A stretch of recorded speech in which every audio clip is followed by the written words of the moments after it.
second just to make sure that the stream is alive and well on all of the different platforms on which we stream, which are going to be, of course, Facebook and Periscope, which I heard is going away here soon. But the home base is on YouTube, and that takes usually a minute or two to get going. And it looks like things are live, so let's get moving.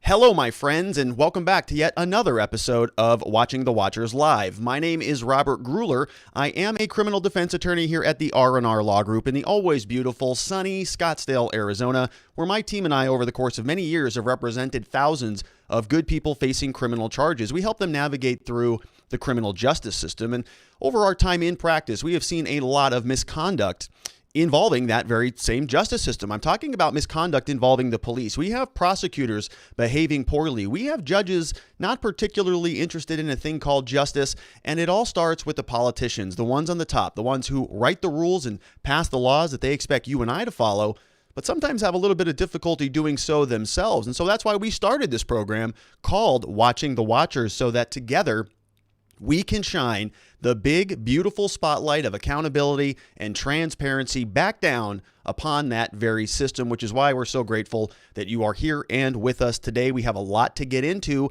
The final show of 2020. We're grateful to be here with you. We're so glad that you're joining us on this very special night. Looking forward to a little bit of a change in direction in the new year, and I'm sure many of you are as well. But before we get there, before we get out there and ring in the new year, let's go over the final news of the day, the stuff that we want to cover here. There is a lot to get into. Yesterday, when we were broadcasting, there was a hearing taking place in Georgia that was wild. It was one of the best hearings that I think I've seen thus far, and I've watched a lot of them. Basically, I think every one of them I've at least clipped through.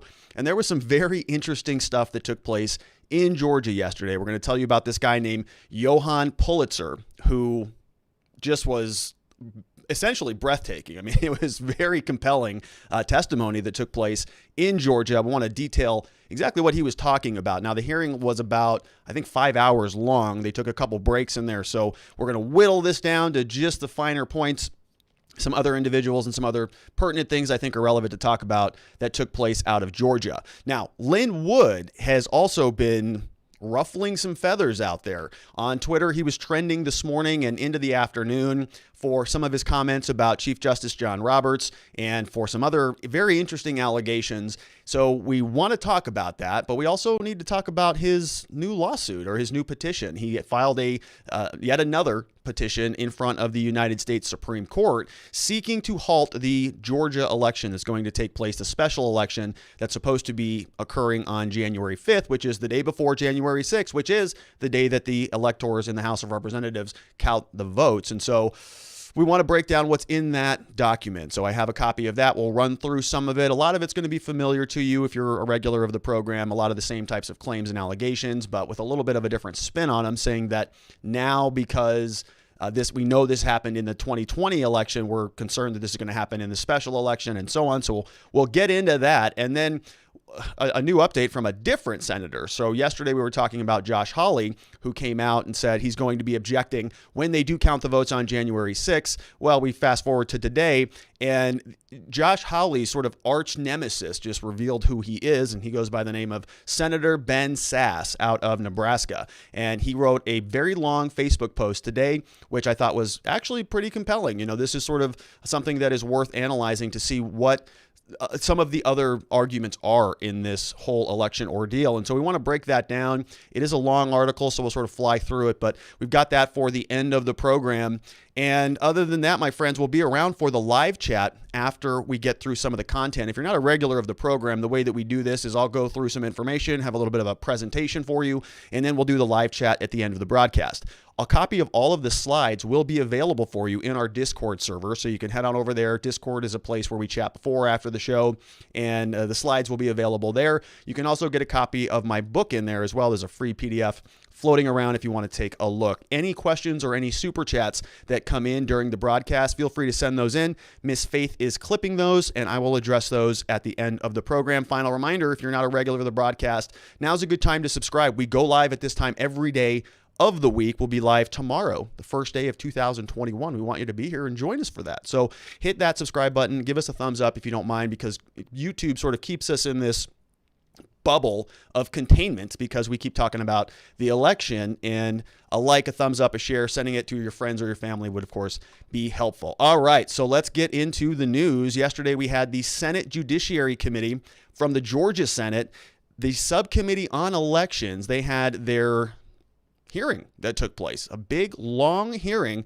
and I want to break down some of it. Now, my overall sort of general thoughts on it are as follows. There was a lot of the same material that we've already heard. We heard a lot of sort of, interesting allegations sort of repeating themselves in a number of these different legislative hearings. But every now and then, there are some answers to some of the questions that we have raised. We've talked a lot about many different voting fraud, electoral fraud types of issues, right? Some of them have merit, some of them don't, some of them are interesting, some of them are not interesting. Some have easy explanations, and we can sort of just kick and get rid of those. But there have been some that have been lingering on, and that's kind of what I used in my focus when I was watching this 5-hour ordeal. I watched it about 2 speed, and I was kind of scrubbing around a little bit, but I watched almost all of it, and it was very, very interesting.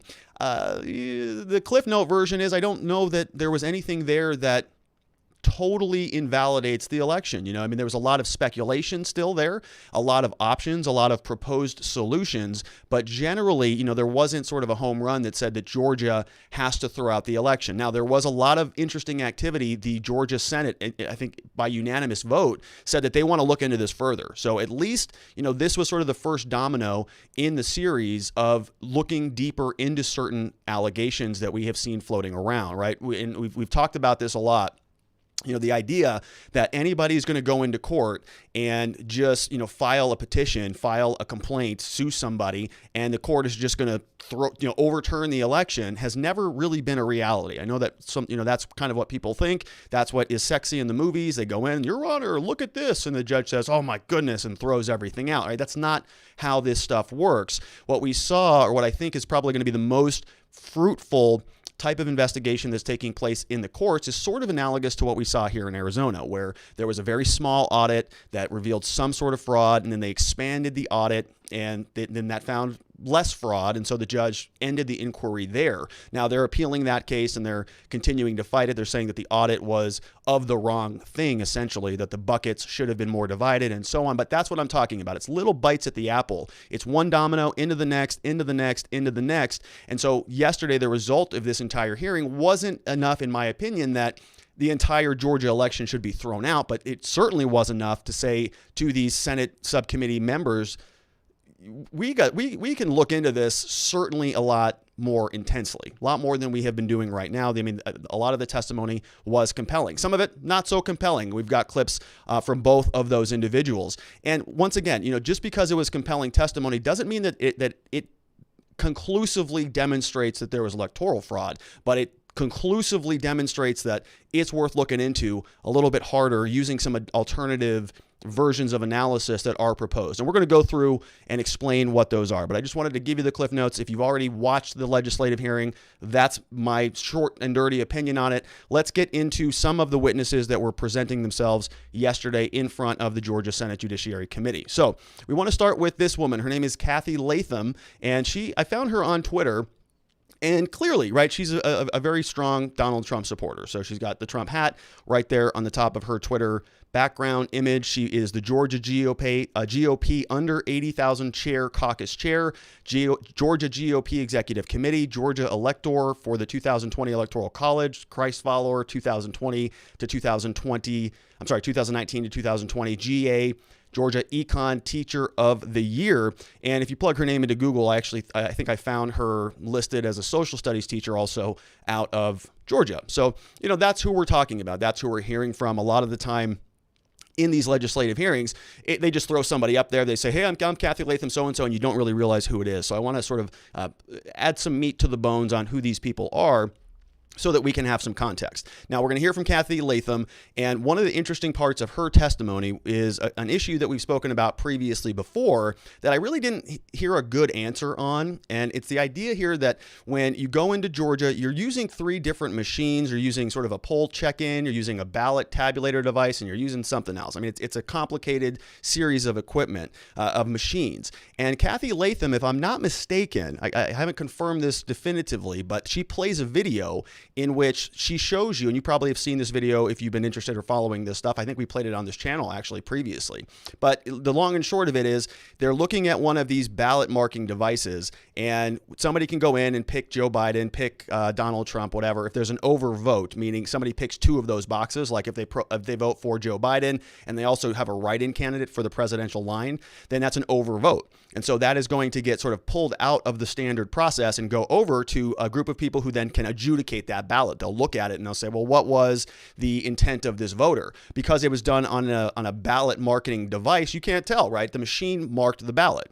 You did it all digitally. And so when it goes over to the person who is now going to be adjudicating the ballot, they have a little bit of free-for-all. They can just say, okay, well, based on that one, it looked like, there's a vote for Trump and there's a vote for a write-in candidate. Maybe I'm just going to get rid of the Trump vote and just presume that voter intended to vote for the write-in candidate. And there was a video that she shares during this, which like I said, I think we played it already, but she is showing you exactly how easy it is to do, right? It's just a touch screen, just delete that one, modify it, change that vote, and so on and so forth.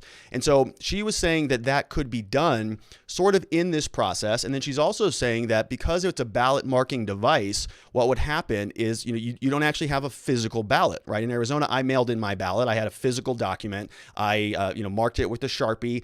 When Arizona had Sharpie problems, I said my Sharpie might be the Sharpie that saves America because we had Sharpie Gate here. But, we had a physical ballot and we were marking on it. That wasn't the case for many people in Georgia, apparently. And so what Cathy Latham is talking about is that when you go in and you use that ballot marking device, it will spit out a receipt that has a QR code. And we've shown you that here before on this channel, what the QR code looks like. And then it will also have a verbal, sort of a written printout on the receipt. Then you take that document over, you scan the QR code into a different machine that counts the ballot. And she's saying that there could be a difference between what the QR code says and what the bottom line receipt says. So that you can't read the QR code. So if the QR code says that you voted for Biden, but the receipt says you voted for Trump, you intended to vote for Trump, you go into you leave the polling place going, I look at my receipt, yeah, I voted hard and good for Trump, but the QR code, when it gets measured in, is now associated with a ballot marking device that could have been altered by the person who was adjudicating the misread ballot, right? So it's a lot of complicated. Everything's going all which ways. And the question was, when they redo the audits, when they're doing sort of these deep dive audits, what does that process look like? Are we looking at the original ballot images? Are we looking at the original data that was input?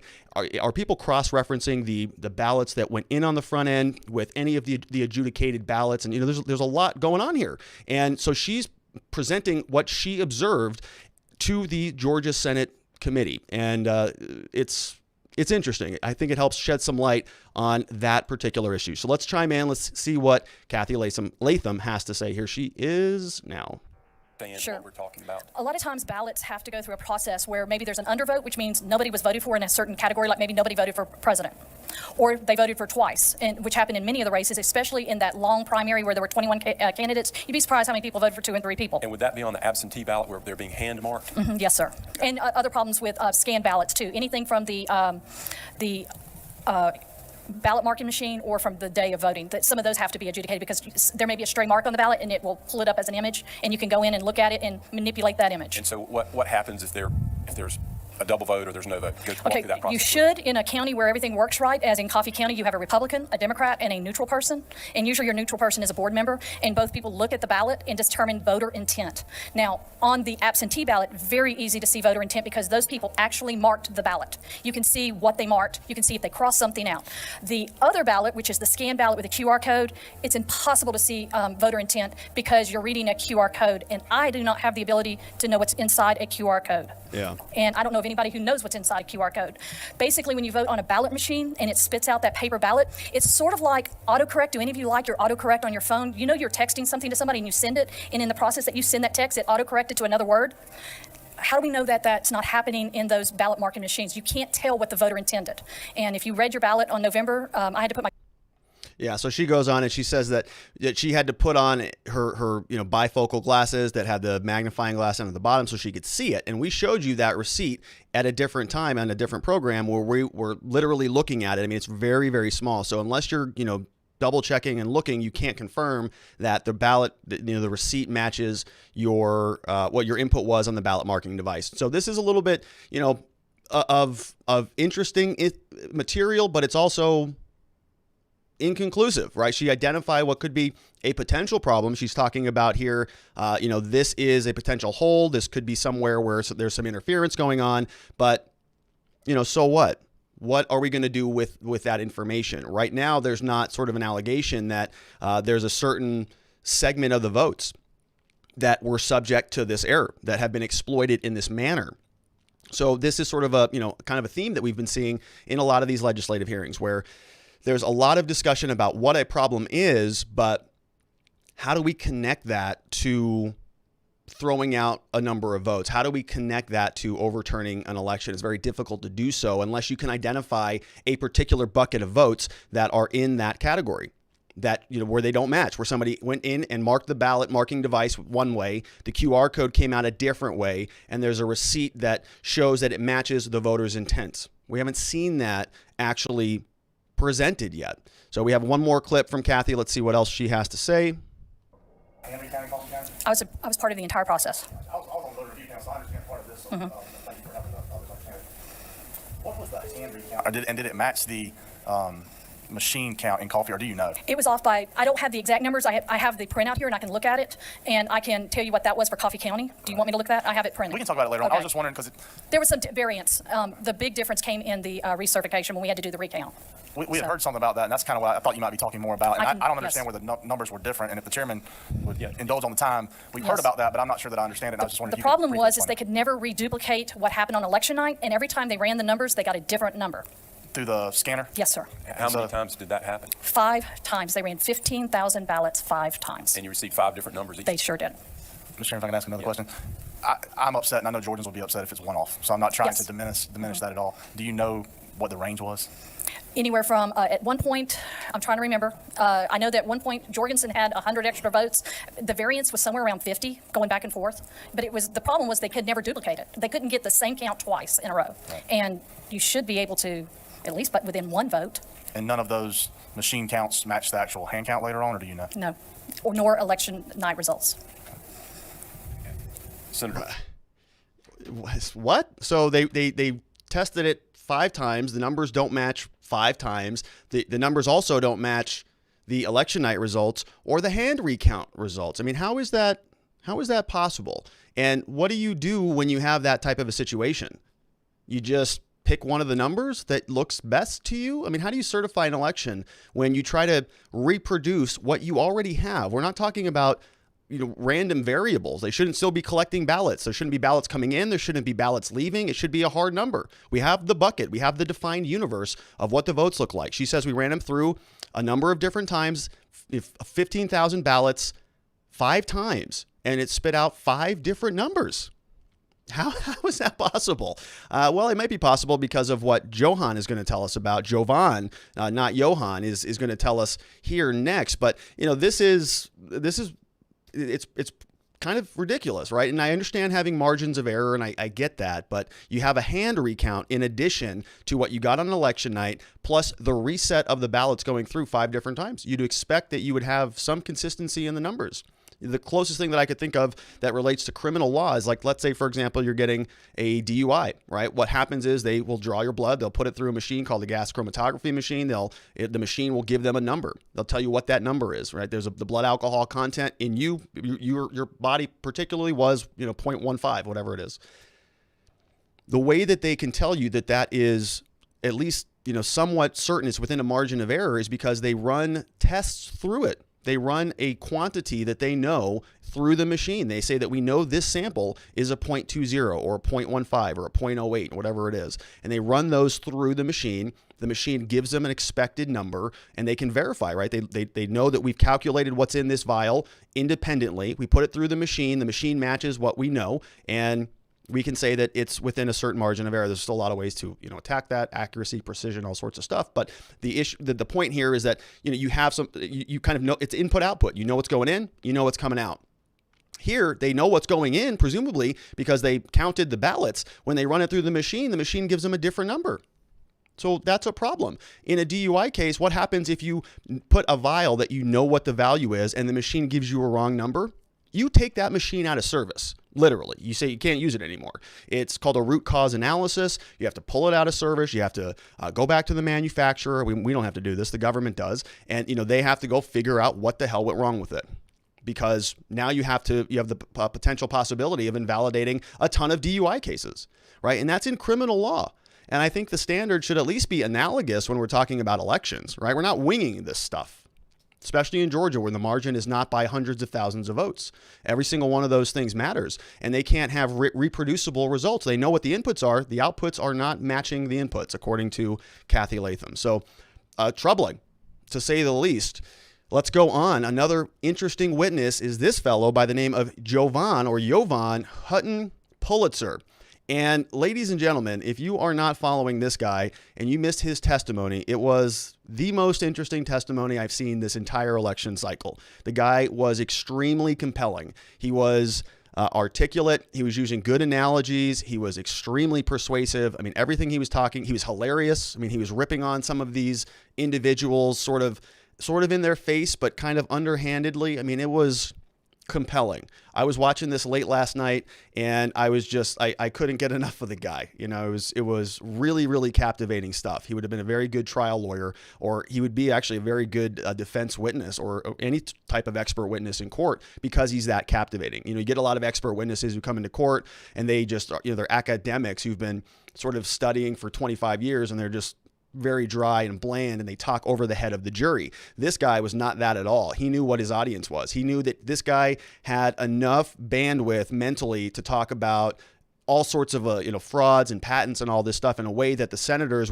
in Georgia would have no idea what the heck he's talking about. So he really dumbed this thing down. He talks about, putting a dollar bill into a vending machine, sort of like inserting a ballot into a ballot counting device, and analogies like that were just very obvious, very persuasive. And so it's very good. If you're going to watch any election legislative testimony, this is the one to watch. Very good. So his name is Johan Pulitzer. He's a Google scholar. He's an inventor, author, Gold Institute of International Strategy.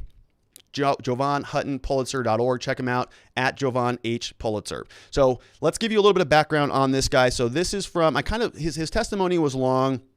He goes for, I think, about 30 minutes, and then he actually breaks, and then we're going to talk to other individuals who testify, and then Jovan comes back later with some breaking information. And so we're gonna sort of clip this up a little bit out of order, but at some point he's answering a question for one of the senators. They're saying, can you do this with this information? And here is what his response is. This is Jovan. Thank you. All right, Senator Writ. Yes, sir. I was just wondering if the information that you're presenting is. Can you? I'm really sorry. I read lips. I have a hearing problem. It's part of why I talk so loud. But I was just wondering if the information you're presenting was based on your personal experience working with election machines. My experience. This has never been done for election machines before. This is exactly how counterfeit money is detected. The elections machines have always tried to hide the physical ballots, so it can't be done. What I've spent the last 24 years in understanding how papers and machine and internet interact. I spent the last 6 years almost understanding the paper reading details at the nano level. I can tell you what paper came from China. I can tell you the person that handled it was a smoker. All of it is detectable with the physical ballot. So yes, 24 years doing this, the last 6 years doing it in the new field of science, looking at it at the nano level. We don't even have to look at color anymore. We look at waveforms and frequencies and lines and curves. But yes, sir, 100% detectable, and this is what my whole career has been about. And it is also why a tremendous amount of the functions on your mobile phone work. You interact with me 8, 9, 10 times a day on your phone. You just didn't know it was this loud guy, right, who has a hearing problem. I'm very sorry, but it's just the way it is, right? It's probably because I grew up the youngest and I had to talk over my older brothers and sisters. It's just kind of the way it goes. But you interact with me, and you depend on these things. When you walk into an airport and you no longer present that boarding pass and use that phone, that code's there, and you go through, that's me. And you depend on that to get on that plane and make sure they have your reservation. These are simple. These are simple. And in case you can't tell, I can get really technical and geeky, but I try not to, because this is simple. Simple. Yeah, and he did a very good job of that. He was very compelling. He talked about, patents and really spending a lifetime in this area. I found some of his patents. This is some of the stuff that he's worked on. System and method for image processing of medical results using generalized curved field transform, a method for image processing. Medical self-test results receive digital image of a visual indication of a test result. The digital image is generated of the visual indication of the test result. It includes noise, distortions therein. It's processed using a generalized curve field, transforms, and so on, right? I mean, this is very, very complicated technical language. Filed this patent May 14, 2018, got it November 17, 2020 for Reliant Immune Diagnostics. He was the inventor of it, right? There's his name. Another one, May 14th, he got that patent. Looks like himself and one other guy. It's called a system or method for visual trigger to perform a diagnostic test. Same type of thing. Image of a diagnostic test presently viewed by the camera, incorporated with the mobile device, and so on, right? I mean, this guy, and he's when I was looking for him, I mean, he had dozens and dozens of patents, maybe hundreds as far as I know. But, you know, this guy obviously has a lot of credentials. And so he was laying out what his position was, essentially saying that, you know, if we have the physical ballots, I can tell you exactly whether they were fraudulent, whether they were, you know, put in the regular course, the regular chain of a ballot being processed. And so he starts talking about this concept called a kinematic artifact detection. So he spends a lot of time detailing this. We're going to play a clip from him, but let me give you the quick and dirty of what this is essentially saying. He's saying that, you know, a ballot that is legitimate, it goes through a process that we all are a part of, and we can detect that process just on the perforations, just based on the use of the paper. So what he means is, when you have a ballot, it goes from a printer. The printer will fold it up. It will go in an envelope. The envelope is sealed. It's going to be shuffled around the mail, right? So it's going to go into a person's mail carrier's bag, into their vehicle, into the post office. It's going to go to the sorting facility. It's going to go, you know, to the clerk's department. They're going to mail it out to you. You're going to get it. You're going to open it up. You're going to stack it with your other mail. You're going to fill it out, sign it, send it back. It's going to go back through the postal service, going to transfer over to the elections department. They're going to open it up. Then they're going to put it into the ballot counting device, right? Every single one of those steps, he says, you can see evidence of that in the document. You can see when it was smashed in the mailbag. You can see when it's put through the sorting machine, and so on. When a person opened it and everything, right? We heard him just say, I could tell you if the piece of paper came from China, and I could tell you if they were a smoker. So there's a lot of information you can get from that document, and it's the same type of methodologies that they use when they're investigating, you know, currency manipulation, currency fraud, forgeries, counterfeiting. And so he uses this image, it says a kinematic artifact detection, to say a computer can really give us a lot of information on this stuff. If you have a ballot, you're going to see a kinematic bend. You're going to see, you know, he calls it different wavelengths. You can see up here in the top right, you know, the color is different when you're looking at it from different images, just because the paper was bended, it was molded. You can look at these different, you know, circles that are being filled in by a human. He says a machine cannot fake that it's not a machine. You know, they can't do the same thing that a human can do. You can't find the same evidence, because a human, you know, we have little, you know, shakiness, and we have a way that our mind processes filling in a circle that will leave a little perforation on the outside, and you can tell a human did it. It's different from, you know, a machine. And so he spends a lot of time talking about that. Let's listen back in as he explains this to the Senate. Problems, if there are issues in machines, if there are counterfeits, everybody wants them detected, because at the core of this is each vote must count. Let me show you what a kinematic artifact is. It stands to reason that in an election that comes down to the propensity of a tremendous amount of mail-in ballots, that a very simple process occurred. That piece of paper should have been folded and sent to you at home. A printer prints it out. That printer folds it. It goes into an envelope. It's tracked in the process. United States Post Office sends it out. That is tracked. It comes to your home. You receive it. You open it up. Chances are you didn't vote right then. You kind of put it off a little bit. You opened it 2 or 3 times. You finally got around to it. You put your pen to it, folded it back, put it in an envelope, and sent it back. That entire process is a folding and rolling process. Every time that piece of paper is opened and refolded, it's like a hinge. Remember, paper is nothing but a reconstituted tree. So it's constantly breaking fibers. It is actually changing that piece of paper into something else. Yeah, and he just goes on, and it's really compelling testimony. But what he says here is that, well, I have another clip from him shortly, but what he says here, he's looking at another document like this, and he's saying that You can also notice from the alignment here. He's saying if you look at these documents, you're going to see that there are sort of misprints on the envelopes themselves. So you can see this square. If you're listening on audio, you can't see it, but we're talking about sort of the framing of the ballot. So when you have a big ballot, you have these black squares on the top of the ballot, on the sides of the ballot, and that is so when you feed the ballot into the machines that the scanning device will center the ballot and sort of orient it itself, sort of like a bullseye. And when you are printing documents, if you've ever had a printer do some printing for you, they want to make sure that the paper is going into the printing device correctly so that it prints where it needs to print, especially if you're doing multiple layers. So what they'll do is they'll put these sort of reference guides on the document. Well, what he is saying here is, doing a brief analysis, he's saying some of the guides are off, and he uses this graphic to detail what that looks like. And you can see here, he's saying that there are certain ballots that are going to Democratic areas that have accurately aligned ballots. Okay, so these bars are within the bullseye, right? The bullseye, the reference guide is within the bullseye, meaning when this ballot goes through, it's going to read it correctly.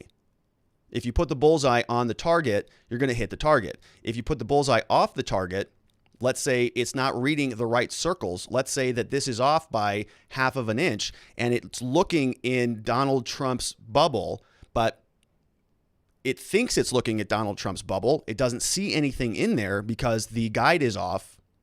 So it's recognizing empty space as a non-vote for Donald Trump, for example, because the ballot is off. The scanning device is expecting an area where there might be a bubble. It thinks that it's over the mark, but it's not, because the ballots were sort of misprinted. And so people were getting misprinted ballots, filling in what they thought was an accurate ballot. It may not have been. Those ballots that went to Republican areas were off, so that those votes were counted less often.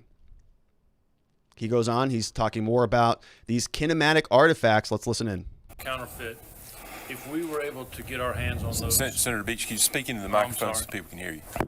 Can you hear me? Yes, sir. Okay. Mr. Pulitzer, thank you for testifying. Thank you. If you were able to if you were able to get your hands on the State Farm Arena absentee on the ballots that were run between 10:30 and 1:30 in the morning.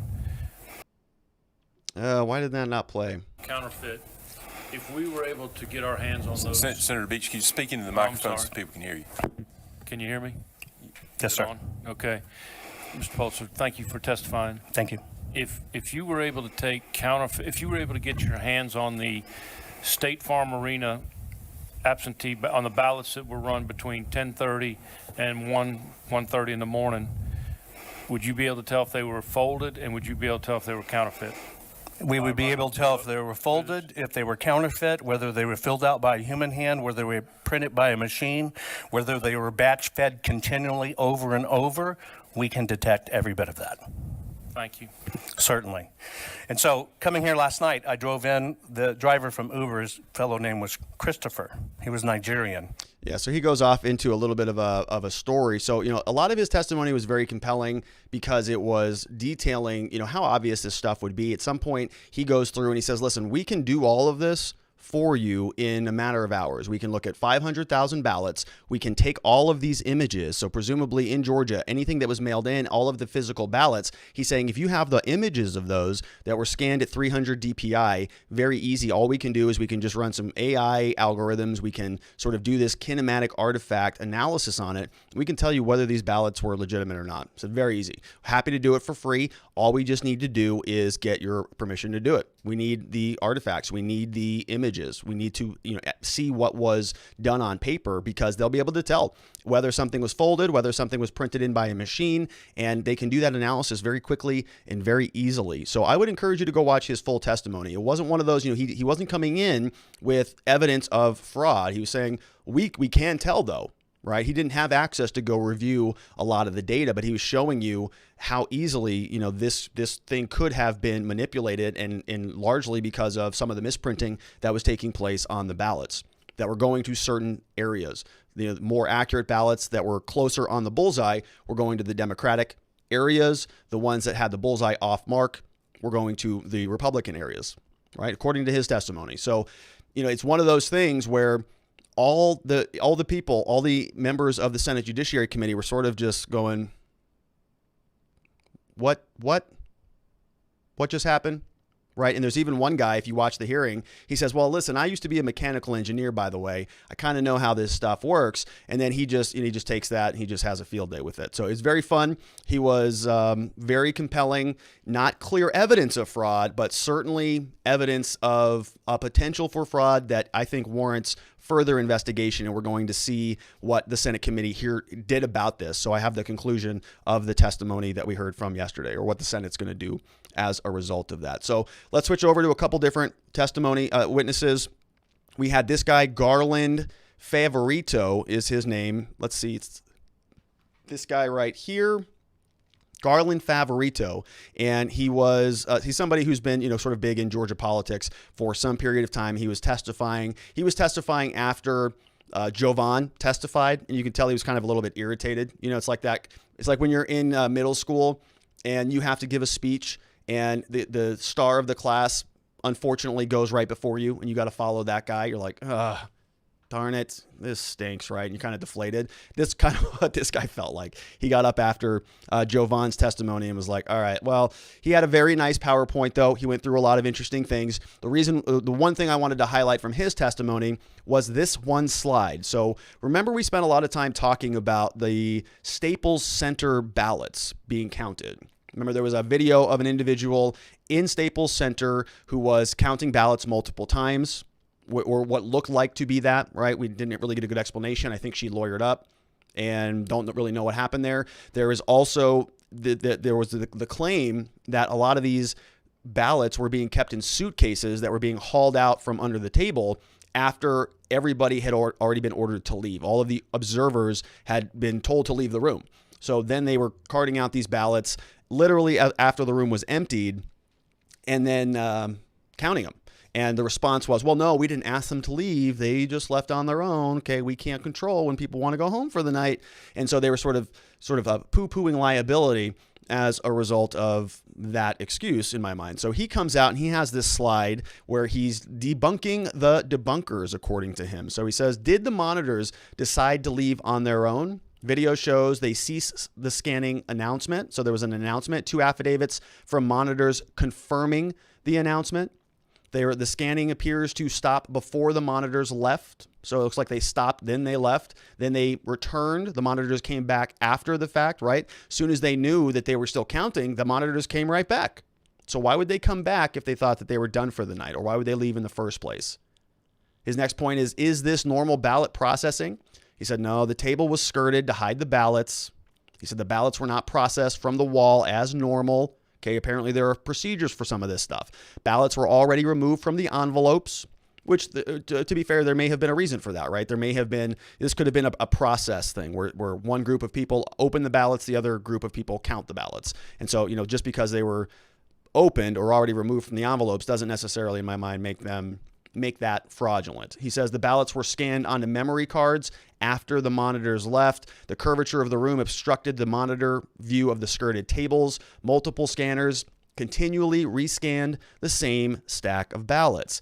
And so, there's not going to be an answer on that, right? We've seen it a number of times that this has come up. We've seen the debunks come back. We've seen the debunkers debunking the debunkers, and it just goes on and on and on. So this was another, I think it was less interesting in terms of the entertainment value of the testimony, but it was persuasive. And I think that it stuck and resonated with a lot of the senators there. We have another gentleman that was hurried along, let's say, after he started his testimony. And so this one was a little bit interesting. We have Jovan, who I thought was very compelling, very informative, interesting to watch, compelling. Then we have this guy who's also extremely interesting to watch, but was not so effective. He starts talking. The senators basically just cut him off and they say, what's your conclusion? Can you wrap this up? We're kind of short on time. And that's another point, by the way. This thing was really, really pressed for time. They were hurrying all of these individuals along, which is going to become a bigger point because what we're going to hear next is they bring Jovan back up. Let's see here. Yeah, they bring Jovan back up in our next slide after this guy testifies. It's not immediately, but we're going to get to it. But Jovan then comes out with groundbreaking news, and they say, okay, well, like we said, we're pretty short for time, so we got to move on without really inquiring much further as to what he was talking about. So let's listen to this fellow who is going to introduce himself and then go off on his analysis. Now, it's interesting analysis, right? His presentation's just a little bit off, but it is interesting, and this is a curious part of the data, to say the least. Now, there could be an easy explanation for it. His numbers could be wrong. His data could be bad. But this is, again, the type of testimony that you hear at these things. This is this next individual. Mr. Pitt. Absolutely. My name is Bobby Piton. I'm from the suburbs of Chicago, Illinois. I have a background in finance, economics. I have my MBA from Northwestern School, Kellogg and Strategy. And I'm working on my financial engineering degree just as a side thing. I love math. I've traded billions of shares of stock over my career. And I love reverse engineering, how systems work in a nutshell. And so let's just jump right into it, if you don't mind, since, like you said, we're out of time. We're going to run out of time. All right. I don't know why my videos are doing that right now. Let's try that one more time. Mr. Pitt. Absolutely. My name is Bobby Piton. I'm from the suburbs of Chicago, Illinois. I have a background in finance, economics. I have my MBA from Northwestern School, Kellogg and Strategy. And I'm working on my financial engineering degree just as a side thing. I love math. I've traded billions of shares of stock over my career. And I love reverse engineering, how systems work in a nutshell. And so let's just jump right into it, if you don't mind, since, like you said, we're out of time. We're going to run out of time. So I went through, basically what I did is I went through Fulton County, and I looked at 6 other surrounding counties. So the 6 counties that I looked at, in addition to Fulton, were Cherokee, Clayton, Cobb, Fayette, Forsyth, and Gwinnett. Now, they might not be exactly around it, but I wanted to just get a little bit of a sample of some counties that would be next to Fulton. And starting with the Fulton results, I thought it was fascinating that of all the people in Fulton in my data set, there's about 66,636 unique first names. There's 66,636 first names. Of those names, 46,796 only have one instance of that first name. Now, on the last names, there's 105,558 last names, but 46,000 have only one instance. So he goes on and on and on, and I don't know why my video is doing that. I apologize. But basically, he goes on and he says, listen, I checked all the data. I did this analysis for first names and last names. And what he's trying to do is show you that there's a permutation. There's a irregularity in the ratio between total individuals in a particular population and the variability of names, first names or last names. He's saying there should be sort of, my last name's Gruler. There should be a certain number of individuals out there with the name Gruler. And if you put me in one big population, there's going to be, a segment of that population that shares the same last name. If you know what that data is nationally, then you can just see, you can say, okay, well, there should be this ratio of this name to this population. He's doing the same thing, but he's saying when you go back into Georgia and you look at the people who actually voted, the ratio is like 1-3, where it should be 1-33. If you look at demographics elsewhere from around the country. And so what he does is he goes on and he says, yeah, the conclusion here is that he's saying machines from Pennsylvania are now transporting, taking information from Pennsylvania, transmitting it over to Georgia, transmitting it elsewhere, and so on. Now the senators, they just sort of went right by this one. So, and I wanted to play it because there's some that I think are interesting, theoretically, but do they have any real benefit in terms of, convincing senators or being persuasive in a court of law? Not so much, right? Just because you see an interesting permutation of the data or some anomalies that take place in the data you're analyzing doesn't mean that you can go in front of a judge and the judge is just going to go, oh, that's interesting. You're saying that these ratios don't match. Okay, well, there must be fraud in this election. Therefore, I'm going to throw out a bunch of votes, right? You're going to need a lot more than that. And the senators, I think, were sort of in agreement with that. And they just moved right on beyond him. So at some point, our boy Jovan comes back out with some groundbreaking news. I want to make sure this one plays. And this is Jovan. Mr. Chairman and the committee members, All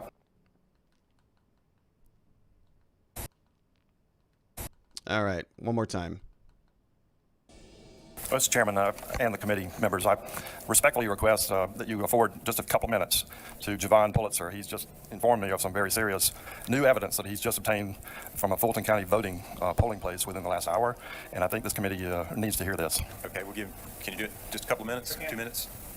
2 minutes for this. So as we all know, there's multiple teams working on this, and our technology team's into it. And as was broke early in the weekend last week about connected devices, at this very moment at a polling location in the county, not only do we now have access through the devices to the poll pad, the system, but we are in. And it's not supposed to have Wi-Fi, and that's not supposed to be able to happen. So we've documented now it's communicating 2 ways in real time, meaning it's receiving data and sending data. Should never happen, shouldn't be Wi-Fi. We've now documented it in real time, so we can shut down the data. But that's going on right there where everybody's voting. And I just wanted to get it into the record. Thank you. Well, Mr. Jones, One of those, is it a mobile precinct or is it a? No, it's a standing building. Okay. This should not happen. And it shouldn't happen in any way, but this is another one in real time. I won't disclose location because every location is being checked, but we've now confirmed it 100%. Right. Thank you. Yes, sir. Senator Beach, did you? And now comes still Beach and Tillery. Did you have a question? Okay, well, Senator Tillery. Thank you. Thank you for your testimony. We've heard that there's 3 different types of machines: a scanner, a ballot marking device, and a polling pad. Right. Do you know which one it is communicating, or can you tell that? Right now, what you heard in the past was coming through the thermostat and stuff. This is now a more direct access way, and so this is coming through the polling pad device where they're checking everything. But now, it only takes one device where you daisy chain them together and do it. The most important thing is that shouldn't be two-waying and even shouldn't be accessible or on, and it's there. Were there any questions? Any other questions? Nope. Can I ask him one question? What effect, somebody with, dishonest purposes, what could that person do given this access that's going on right now in Fulton County? Statistically, what can be going on when you have an operation like this is as that data is being exchanged and somebody's in it, can actually siphon off that data, modify the data, and feed it right back into the system, or kind of do a pump and dump in real time, right? It's kind of like at home when we all used to have dial-up and you're connected to the internet and doing what you're doing, and then all your kids get on and the bandwidth goes down and everybody clogs. It creates that kind of atmosphere where not only are you in the system, but then once you get into the machine, you can do stuff in real time, changing its intent. That's what it opens up. All right, thank you. Thank you. Okay. All right. So they just kind of asked 2 questions, maybe 3 questions, and he's off. Right? He says, "Hey, I just hacked into your system, like right now. Like I just got information. It's here. It's hacked." And they ask him 3 questions about it. And oh, okay, well, that's interesting testimony. Thanks for stopping by. Now, of course, the counter to that would say, well, they were probably going, that's a huge problem. We can't have any more of this testimony or inquiry take place on live camera. So thanks for bringing that to our attention, jerk. But why don't you step over there, because you're making us look like a bunch of idiots here in Georgia. So we don't want to really go into the details now. Thanks for bringing it to our attention. Let's talk after the fact. Whereas, if you're sitting there, I mean, if I'm on that committee, I'd be like, are you kidding me? Do you have a laptop here? Can you show us? Can you give us a demonstration? I don't care who the other witnesses are. I don't care if this has to go into tomorrow. What are you talking about? You can literally, we got an election coming up on January 5th. Are you telling me that you are accessing our machine that's going to be used in 6 days? Okay, everything is on hold. Get your laptop, get your people here. Let's talk about this. They asked 2 questions, 3 questions. Well, what kind of machine was it on? Oh, the ballot processing. Yeah, the ballot. I know what that word is. Good job. All right, moving on to the next one, right? It's frustrating, but maybe they are diving into it right now. Regardless, I think the goal of the hearing for the Trump team, for these witnesses, was to get them to investigate further. We keep talking about the domino, one domino into the next domino. Here, they passed by unanimous consent, by unanimous motion. They're going to continue the inquiry into other ballots. So this is the wrap up of this hearing. I appreciate Senator Beach. I think that you have to have a motion from the members, correct? Subcommittee members. If Senator Beach would allow me, I'd restate his motion as a member of the subcommittee, but widen it to be, our request would be that the Fulton County Board of Elections would make the absentee ballots cast in Fulton County on the November 3rd election, or for the November 3rd election, available for inspection by the Chile group through the process that Mr. Pulitzer outlined earlier today. Was that restate your motion? Okay. Second. All in favor say aye. Aye. Any opposed? All right, it passes. Mr. Chairman, no opposition, so they're going to be investigating further in Georgia. And as we said, they've got an election coming up soon. So there's going to be a lot of drama coming out of Georgia, a lot of it. And this next article comes from the Bloomberg website. They say that Georgia, speaking of the runoff, is going to have drama likely to drag on for days and days before we get any results from the election. So on November 3rd, the results were so close that it took 10 days before the television networks projected the Democrat Joe Biden won. The states didn't certify his victory for another week. It was certified twice more, lastly on December 7th. So about a month and change after the election, we finally got the final certification. With the runoff election to be similarly tight, according to Bloomberg, the results are likely to be slow again, leaving control of the U.S. Senate in doubt well into the next month. They're saying that one official is saying that they hope they can have all of the absentee ballots they receive up to January 5th. They want to be able to process them before 7 p.m. on that election day. But they also said, the official who does not want to be named so that he can speak freely, said most counties have counted all of their absentee ballots before the general election on November 3rd. It still took days to process the last-minute arrivals. Counting process will, quote, probably be at least a few days, and then very likely court challenges after that. So maybe in the thick of it in Georgia for some time to come. Let's take a look at a very prominent Georgian right now by the name of Lin Wood, who was trending on Twitter today. He was it's been very interesting as of late. Now, if you're not a regular of the program, I've been a little bit critical of Lin Wood for some time. I was concerned about Lin Wood being on Kyle Rittenhouse's team. I didn't know what he added to the team other than, I guess, a big media mouthpiece, but he has no criminal defense experience at all. He was really running with the Kyle Rittenhouse stuff along with John Pierce. I was a little bit concerned that those two guys were doing harm to Kyle Rittenhouse, largely because I think he spent about 2 months, maybe 3, in custody in a way that he shouldn't have been in custody, right? He should have gotten out of custody a lot longer. 17-year-old kid sort of being jerked around the country because he had 2 lawyers who have no experience in criminal law. They didn't know what they were doing. As soon as he went back to Kenosha, Wisconsin, as I said should have happened from the beginning, he posted bond, out of custody, no problem. So I think when they were challenging exoneration and, extradition, they were really disserving him, and I've been critical of him thus far. Well, he's out there kind of going off the rails yet again. This is Lin Wood. He says that he's got some issues with John Roberts. He says a bit more here on Chief Justice John Roberts. I have publicly accused him and Justice Breyer of being profane anti-Trumpers. I have linked Roberts to illegal adoption, Jeffrey Epstein, pedophilia, and prior knowledge of Scalia's death. He says, did Roberts skip class on defamation? Maybe not. This was today, this 13 hours ago as of this morning. Then today he says, listen, I am fully aware of the onslaught of attacks being made against me based on my revelations about Chief Justice John Roberts. Before attacking me, maybe fair-minded people would first ask Roberts to tell the truth. Or ask Jeffrey Epstein. He is alive. And so he was trending on Twitter. He posted this earlier. He said, a couple more questions for Chief Justice John Roberts. You are recorded discussing Justice Scalia's successor before date of his sudden death. How did you know Scalia was going to die? Are you a member of any club or cabal requiring minor children as an initiation fee? My information, says Lin Wood, from a reliable source is that Roberts arranged an illegal adoption from 2 young children from Wales through Jeffrey Epstein.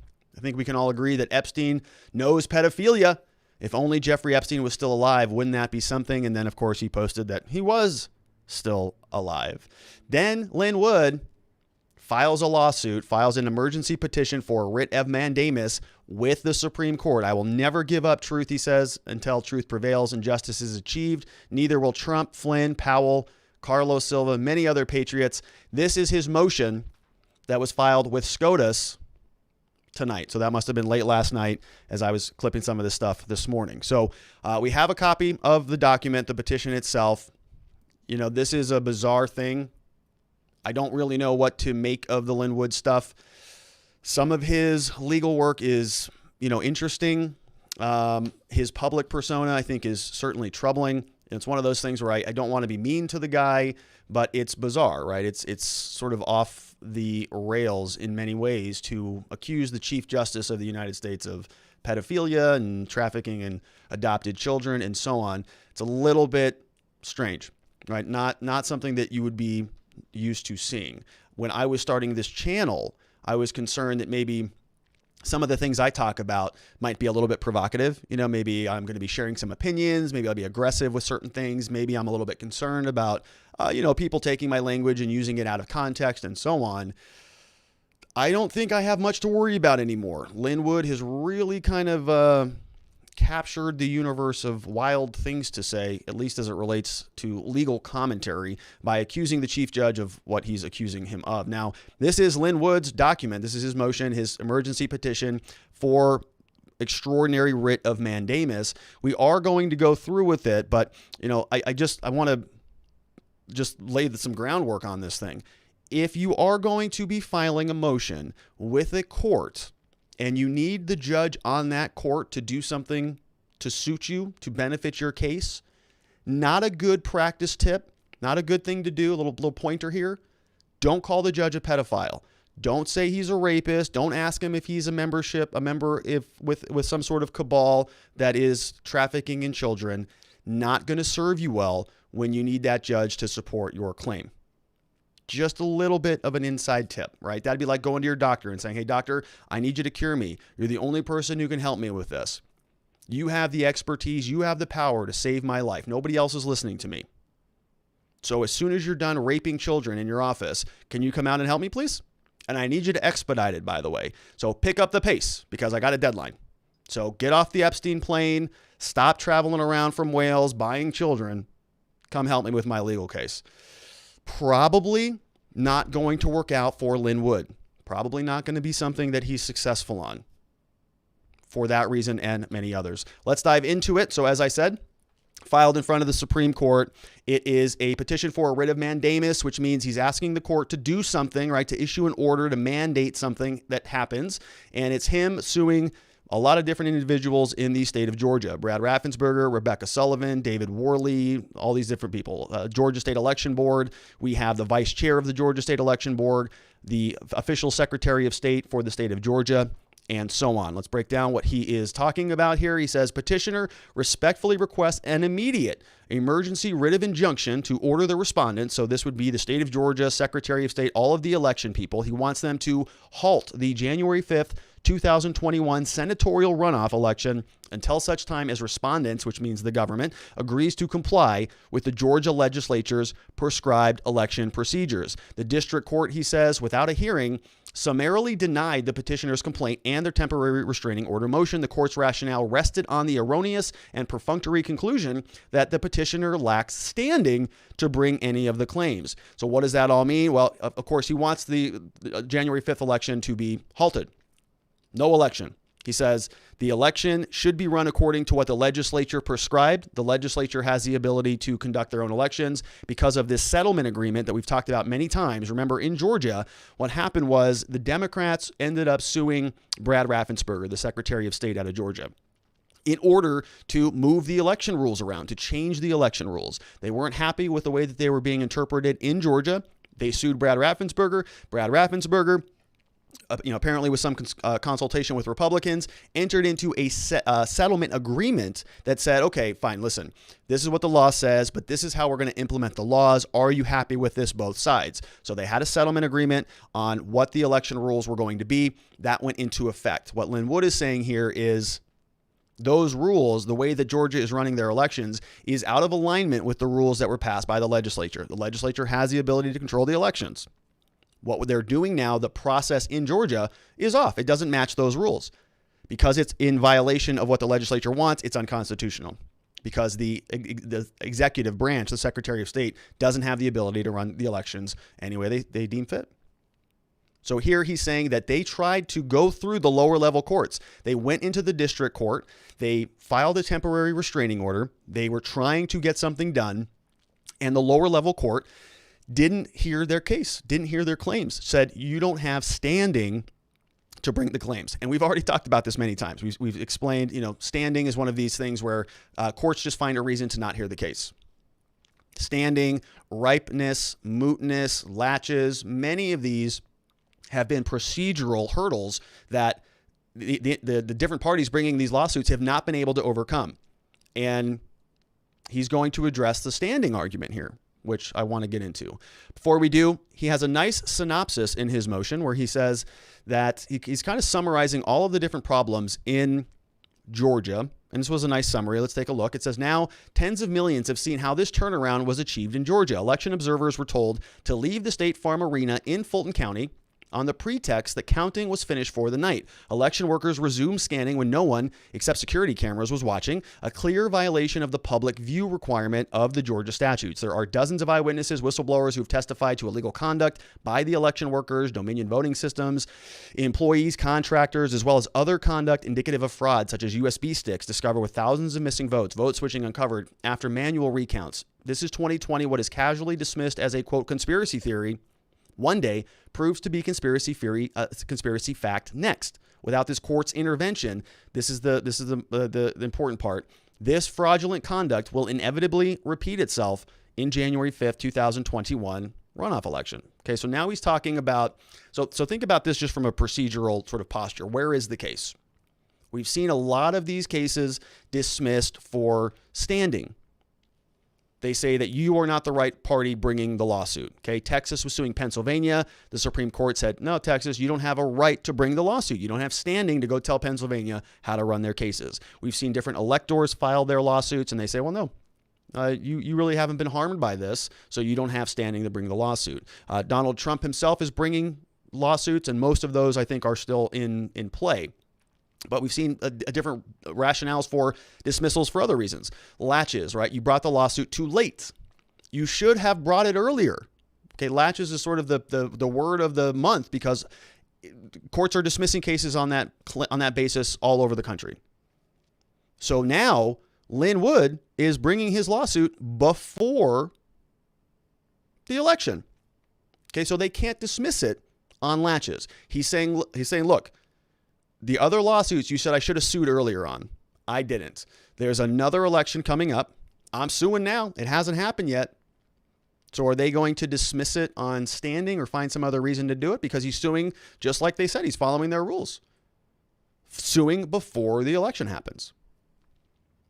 And he's saying, listen, guys, we just saw on November 3rd all of these problems. I'm telling you, it's going to happen again. Maybe you should hear our claim. Because we got just a few days until January 5th. He addresses standing a little bit. I have a clip here. It says, to be sure, Petitioner Wood has standing in this case. As discussed below, the respondent's procedure for verifying signatures and rejecting absentee ballots was unconstitutional. It valued absentee votes more than in-person votes and impermissibly diluted the petitioner's in-person vote. Accordingly, the trial court and Court of Appeals erred in concluding the petitioner lacked standing. So the district court, the higher level circuit court, all said no standing. He's appealing to the Supreme Court saying, yeah, I do have standing. And the argument here is if absentee votes are being counted more than once, or if absentee votes are being counted at all and they should not be counted because they weren't complying with the verification requirements, they weren't, checking signatures or the ballots were wrong or whatever the ultimate claim is, if they're counting a vote that should not have been counted, well, then your vote loses a bigger piece of the pie, right? If you get one vote out of 100 and you know that they're all legitimate votes, you had a 1% influence on that vote, right? But if you had 100 lawful votes and another 50 unlawful votes, well, now your percentage, let's say it's 200 unlawful votes, so I can do the math. You have 0.5% now, right? So that would be a troubling dilution of your vote. So you are individually harmed as a citizen who wants their vote to count for the full amount of the vote. He's saying he has standing here. Is the Supreme Court going to agree with him? Probably not, right? They're probably going to say that the harm to you has not been demonstrated. Therefore, you don't have standing. They're going to, I think, the rule may be that you have to demonstrate. It's sort of like they call it a political question. They dismiss people from court or have done so repeatedly in the past. Like if you sue the government and you say, listen, you're taxing me and I'm harmed from the taxes, right? They say, well, that's fine. You don't have standing. It's a generalized grievance. You don't get to sue the government because you don't like the way they run things.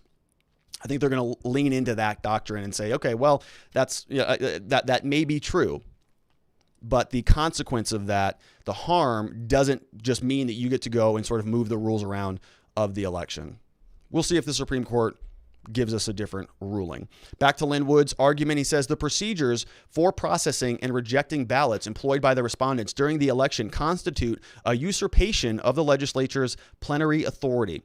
This is because the procedures are not consistent and directly, in fact, conflict with the statute adopted by the Georgia legislature. So he's saying that the settlement agreement is in direct contradiction, he says, in fact, in conflict with the statute that was adopted by the Georgia legislature, governing the identity, the signature verification, and the rejection process for absentee ballots. He goes on, he gives 3 points. First, the litigation settlement overrides the clear statutory authority granted to singular county officials and forces them to form a committee of 3 if anyone believes that an absentee ballot is defective. Such a procedure creates a cumbersome bureaucratic procedure to be followed with each defective absentee ballot and makes it likely that such ballots will simply not be identified by the county officials, which is a great argument, which is the one that we made on this channel. We've talked about this. Okay, it was a very complicated settlement agreement. The original process was a little bit more streamlined on absentee ballots. Signature doesn't match, doesn't count. One person can take a look at that. Now, under the settlement agreement, it required 3 individuals to come over for every absentee ballot that was questionable. So you got to get 3 people together. They all have to go through this little mock hearing and make a determination on what to do with that ballot. So in Georgia, if you have 100,000 absentee ballots coming in, are you going to have little huddles of 3 people to decide what to do with the ballot every single time? No, right? The obvious conclusion there is that the one person who's looking at the ballot just says, that's close enough. Okay, I've got a stack of about 50,000 of these things to get through. I cannot sit down and go through every one of those with 2 knuckleheads. We're all going to argue over what to do, right? This guy's good. This guy wants, he says that's a Trump vote. He wants it thrown out. This guy says that's a Biden vote. I want that one thrown out. All right, so you have to have these little mini trials in some degree over what to do with a absentee ballot. So the logical just result is nobody checks. They all just come through in whatever fashion they want. The second reason Lin Wood brings up, he says the litigation settlement allows a county official to compare signatures in a way not permitted by the statutory structure created by the Georgia legislature. So once again, the settlement agreement conflicts with the Georgia legislature. The Georgia legislature prescribed procedures to ensure that any request for an absentee ballot must be accompanied by sufficient identification of the elector's identity. Once again, citing Georgia statutes. Settlement agreement out of alignment with what the legislature passed. He goes on, under the litigation settlement, any determination of a signature mismatch would lead to the cumbersome process described in the settlement, which was not intended by the Georgia legislature, which expressly authorized those decisions to be made by single election officials. The legislature provided for the opportunity to cure, but did not allocate funds for 3 county officials for every mismatch decision. Right? The legislature never even contemplated that. They said one person. They didn't provide any money for 3 people. The settlement agreement changed it to 3 people in violation of the legislation's mandate. How can they do that when the legislature runs the elections? According to the Constitution. Lin Wood wraps up on this point, says, finally, under paragraph 4 of the litigation settlement agreement, the administrators delegated their responsibilities for determining when a signature mismatch was considered, quote, additional guidance and training materials drafted by handwriting and signature review experts. So here he's saying that allowing a single political party to write the rules for reviewing the signatures is not conducive to the fair conduct of primaries and elections or consistent with the law. In-person voter identity remains subject to verification by a single poll worker, not 3 like absentee ballots, hence the disparate treatment of petitioner's vote and violation of his equal protection rights. So that's where he's saying that his vote is being diluted while other votes that shouldn't count are being counted. He wraps up here.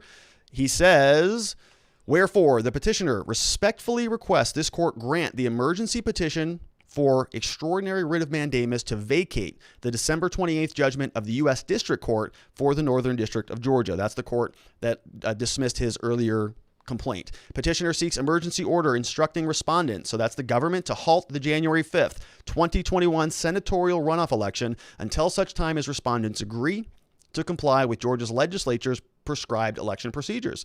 Petitioners further request the court direct the court to order the production of all registration data, ballots, envelopes, Georgia state, federal law, refrain from wiping, otherwise tampering with any of the data on all the voting machines, and produce one such machine from each Georgia county for forensic examination. Signed, Lin Wood, Georgia bar number. So he is a Georgia lawyer filing this claim as a Georgia citizen up to the Supreme Court.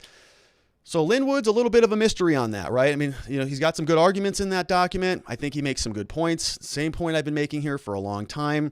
Not that, we've identified buckets of votes that should just be thrown out, but that there were major problems in this election that stem to more separation of powers arguments. In this case, the executive, through Brad Raffensperger, the Secretary of State, was entering into a settlement agreement with the Democratic Party that modified the rules of the election. The legislature put in place one set of rules. Brad and the Democrats modified them on their own without input for the legislature. They implemented those rules across the board, which allowed for openings, allowed more absentee ballots, presumably, not officially. Remember, the rules don't say that they can all just come in. The rules say 3 people got to look at it. So if you want to say, well, we were actually being more serious, we were being more stringent, we wanted more people looking at unlawful ballots. The practical, it sounds good, but the practical effect of that, when you're counting 100,000 absentee ballots, nobody counts them, nobody checks them, because it's too much of a bureaucratic nightmare, which was the point, so that those things just don't get counted. So I think those are good arguments. I've been making those arguments for a long time on this program, talking about judges modifying the election rules, executive modifying the election rules, board, county commission boards of elections modifying the rules. It's troubling across the board. So we have kind of good Lin Wood in court making good arguments, and then we have a little bit off the rails Lin Wood on Twitter going hard against the Chief Justice, which he needs the Chief Justice to hear the case and to rule the way he wants to. So I'm not sure that goes anywhere, but it is an interesting new complaint. All right, so let's wrap up today with Ben Eric Sasse, the senator over from Nebraska.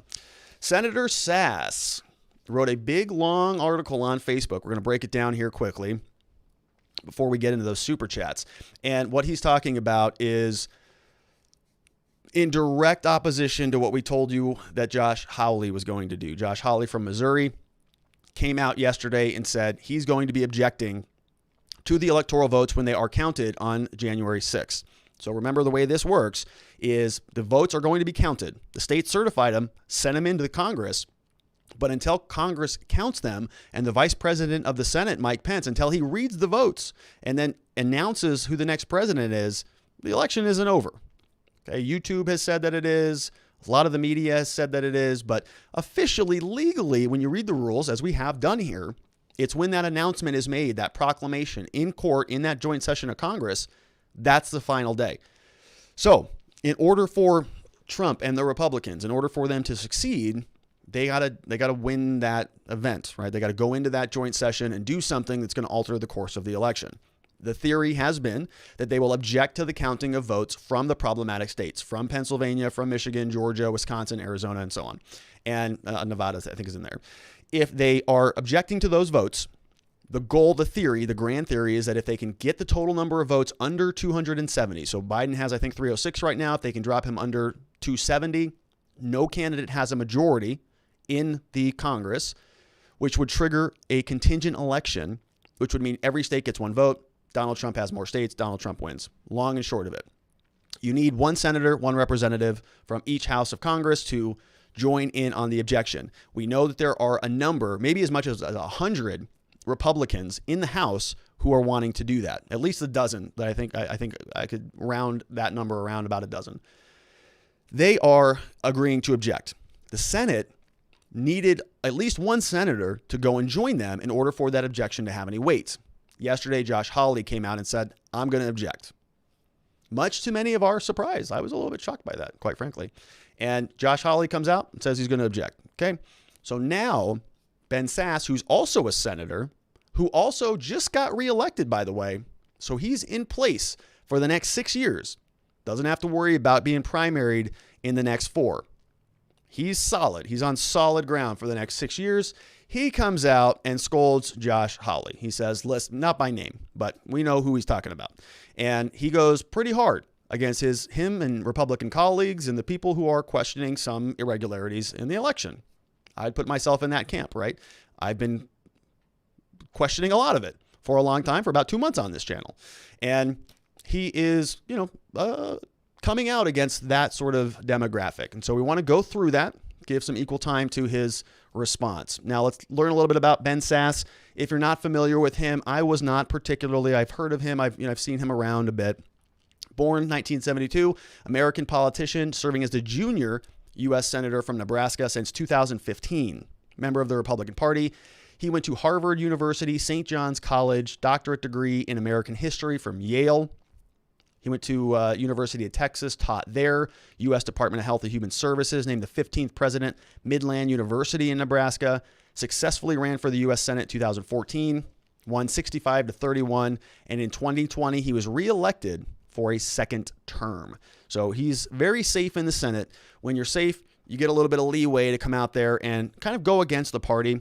Remember what we've talked about here previously is, if you are in the Senate right now and you're up for re-election in 2 years, which a third of them are, okay, every 2 years, a third of the Senate drops out for 6-year terms. So a third of the Senate is up in 2 years.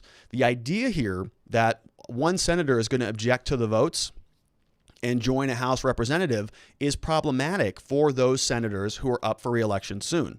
Because what happens is once that vote is lodged, the different houses will break up into their separate houses and they'll have to have a floor vote on this. So when Josh Hawley goes and objects, it's going to require that vote to go back to the Senate, and every single one of those senators is going to have to go on the record and say what they want to do. Ben Sasse is saying, I'm not going to support the objection. It's fine for him. He's not up for re-election for 6 years. So he's not going to get primaried. In other words, people are not going to be angry as hell that he didn't join with the Republicans to object to this election. He's got 6 years to let people cool down. By then, we'll have another president already. So he's very safe. But a lot of the other senators are not. They're up for re-election in 2 years.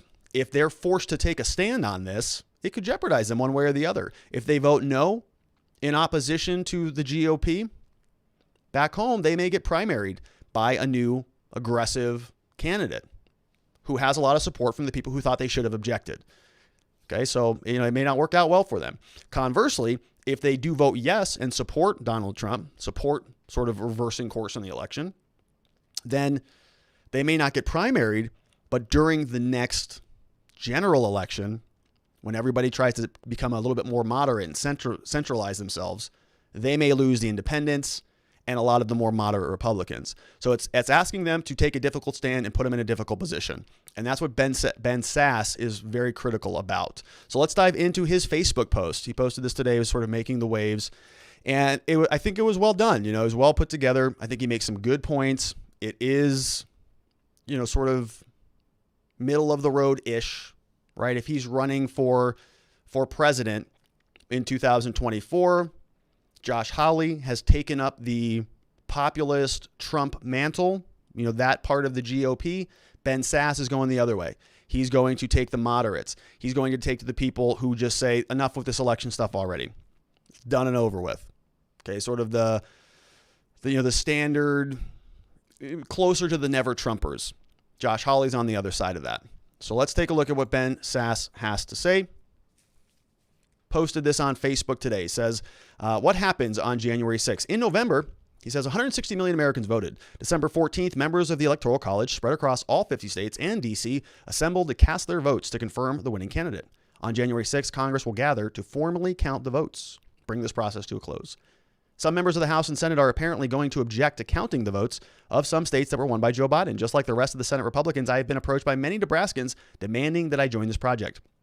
Having been in private conversation with 24 colleagues over the past few weeks, it seems useful to explain to the public why I will not be participating in a project to overturn the election, why I've been urging my colleagues to also reject this dangerous ploy. Every public official has a responsibility to tell the truth, and here's what I think the truth is about our duties on January 6th, about claims of election fraud, and about what it takes to keep a republic. He goes through sort of like a frequently asked questions. He says, number one, is there a constitutional basis for Congress to dismiss the Electoral College votes? His response to his own question is yes. A member of the House of the Senate can object, and in order for the votes in question to be dismissed, both chambers must reject those votes, which is true. Is it wise? Is there any real basis for it here? He says absolutely not. Since the Electoral College Act of 1887 was passed into law in the aftermath of the Civil War, not a single electoral vote has ever been thrown out by Congress. In parentheses, he says, one goofy senator attempted this maneuver after George Bush won re-election in 2004, but her anti-democratic play was struck down by her Senate colleagues in a shaming vote of 74-1. So he answers that question. He goes on in his next point. He says, number 2, is there evidence of voter fraud so widespread that it could have changed the outcome of the presidential election? And he answers that unequivocally, no, period. For President-elect Biden's 306 to 232 electoral victory to be overturned, President Trump would need to flip multiple states, which is accurate, right? Not a single state is in legal doubt. So he's deferring to the courts on this. He's saying the courts have essentially heard this. There's no legal doubt about it. But given that I was not a Trump voter in either 2016 or 2020, he says I wrote Mike Pence in for both elections. I understand that many Trump supporters will not want to take my word for it. So let's look at the investigations and tireless analysis from Andy McCarthy over at National Review. McCarthy is a strong, consistent supporter of President Trump, also highly regarded federal prosecutor. Let's run through the main states where Trump has claimed widespread fraud. And so he goes through each state by state. He says in Pennsylvania, Team Trump is right that lots went wrong. Specifically, a highly partisan state Supreme Court rewrote election laws in ways that are contrary to what the legislature had written about the deadline for mail-in ballots. This is wrong.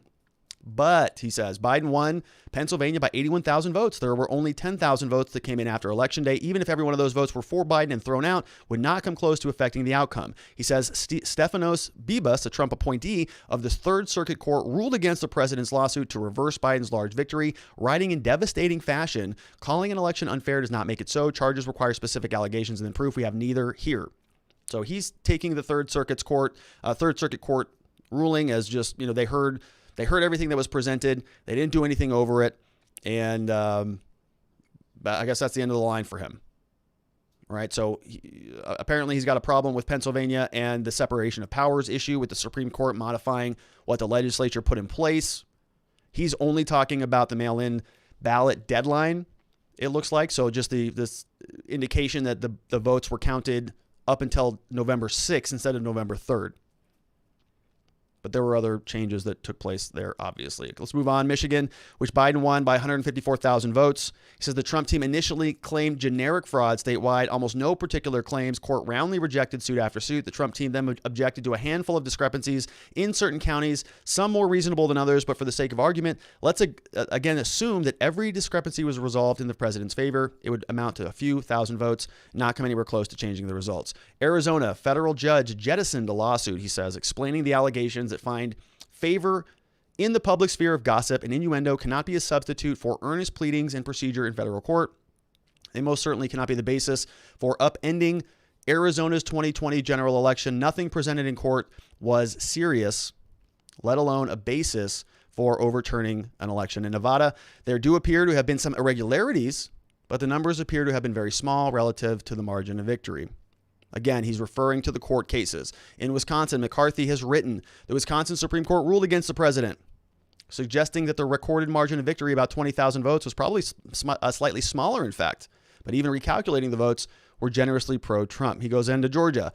Georgia Bureau of Investigation completed an audit of more than 15,000 votes, found one irregularity. At the end of the day, President Trump's strongest supporters, including Attorney General Bill Barr, was blunt. We have not seen fraud on a scale that could have affected a different outcome in this election. Okay, so kind of a pretty compelling list there, right? He's going through all of the different states and saying, this is my take on all of them. I don't see a path to victory in any one of those states, neither do the courts. Therefore, I'm not going to be objecting to it. What about the claims that the president's lawyers say the election was stolen? He says, I started with the courts for a reason. From where I sit, the single most telling fact is there is a giant gulf between President Trump and his allies say in public, for example, on social media or at press conferences, than what they say in the court of law. It's not a surprise. There are no penalties for misleading the public, but there are seriously penalties for misleading a judge. President lawyers know that. They've repeated almost none of the claims of grand voter fraud that the campaign spokespeople are screaming about at their most zealous reporters. So here's the heart of the whole thing. This isn't really a legal strategy. It's a fundraising strategy. You're kidding me. He says, since Election Day, the president and his allied organizations have raised well over $500 million from supporters who have been led to believe that they're contributing to a ferocious legal defense. In reality, they're mostly just giving the president and his allies a blank check. They can go to their super PACs, their next plane trip, their next campaign or project. That's not serious governing. Swampy politics, he says, shows very little respect and sincere people in my state who are writing those checks. Are you claiming there was no fraud of any kind this year? He asks and then answers. No, 160 million people voted in this election in a variety of formats in a process marked by extraordinary circumstance of a global pandemic. There is some voter fraud in every election cycle, and the media flatly declaring from high there is no fraud has made things worse. I agree with that. It heightened public distrust because there are, in fact, documented cases of voter fraud. But the crucial questions are, what evidence do we have of fraud? Does that evidence support the belief in fraud on a scale so significant that it could have changed the outcome? We have little evidence of fraud. What evidence we do have does not come anywhere close to bringing up a different winner of the election. Couple more slides, and then we'll get into it. It says, but isn't it in the public interest to investigate these claims more thoroughly? Doesn't it help guarantee the legitimacy of our electoral process? An argument that I've made. He says, I take this argument seriously because actual voter fraud and worries about voter fraud are poison to self-government. So yes, we should investigate all specific claims, but we shouldn't burn down the whole process along the way. Right now, we are locked in a destructive, vicious cycle. Step 1, allege widespread voter fraud. Step 2, fail to offer specific evidence of widespread fraud. Step 3, demand investigation on grounds that there are allegations of voter fraud. I simply can't allege that college football playoff section committee is on the take because they didn't send the Cornhuskers to the Rose Bowl. And then after I fail to show evidence that anyone on the selection committee is corrupt, argue that we need to investigate because of these pervasive allegations of corruption. We have good reason to think this year's election was fair, secure, and law-abiding. It's not to say it was flawless, but there's no evidentiary basis for distrusting our elections altogether or for concluding that the results do not reflect the ballots that our fellow citizens actually cast. He's got another one. Do any of your colleagues disagree with this?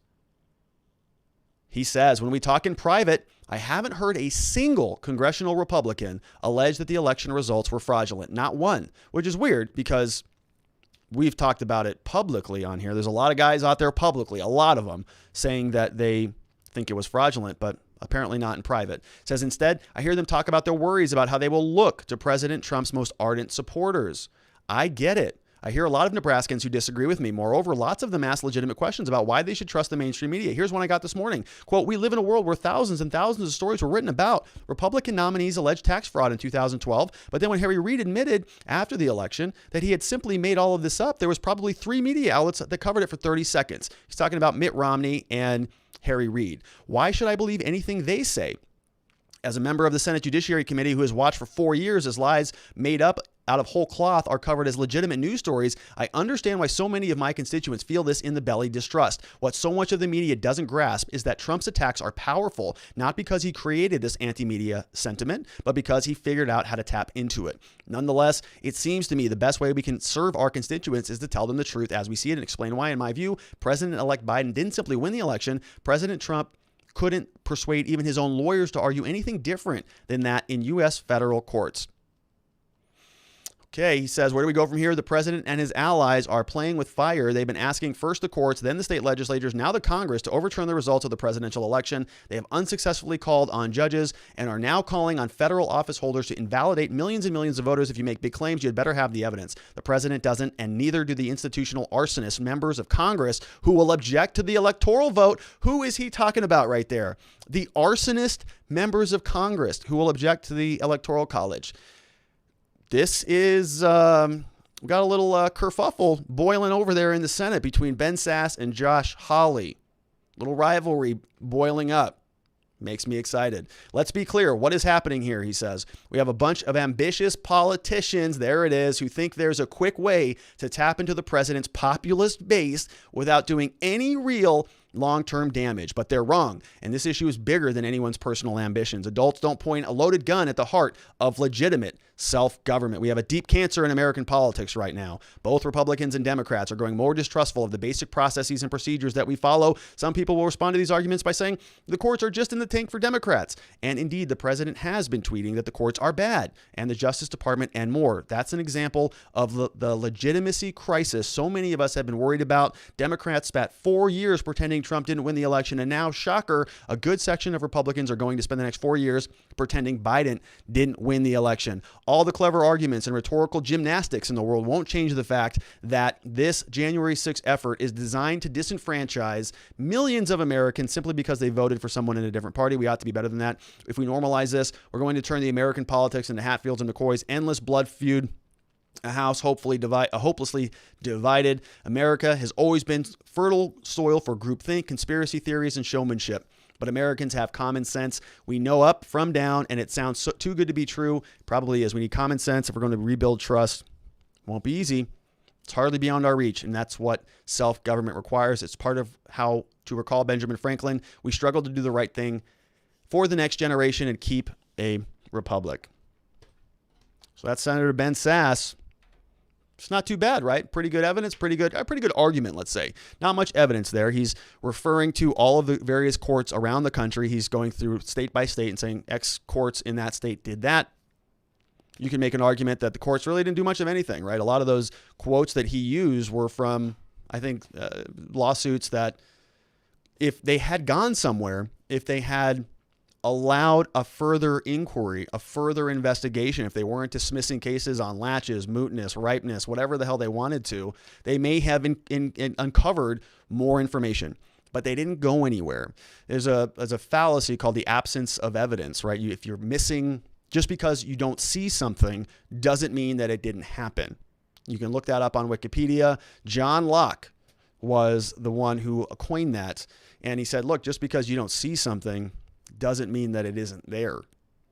That's essentially what Ben Sasse is doing. Now, he's saying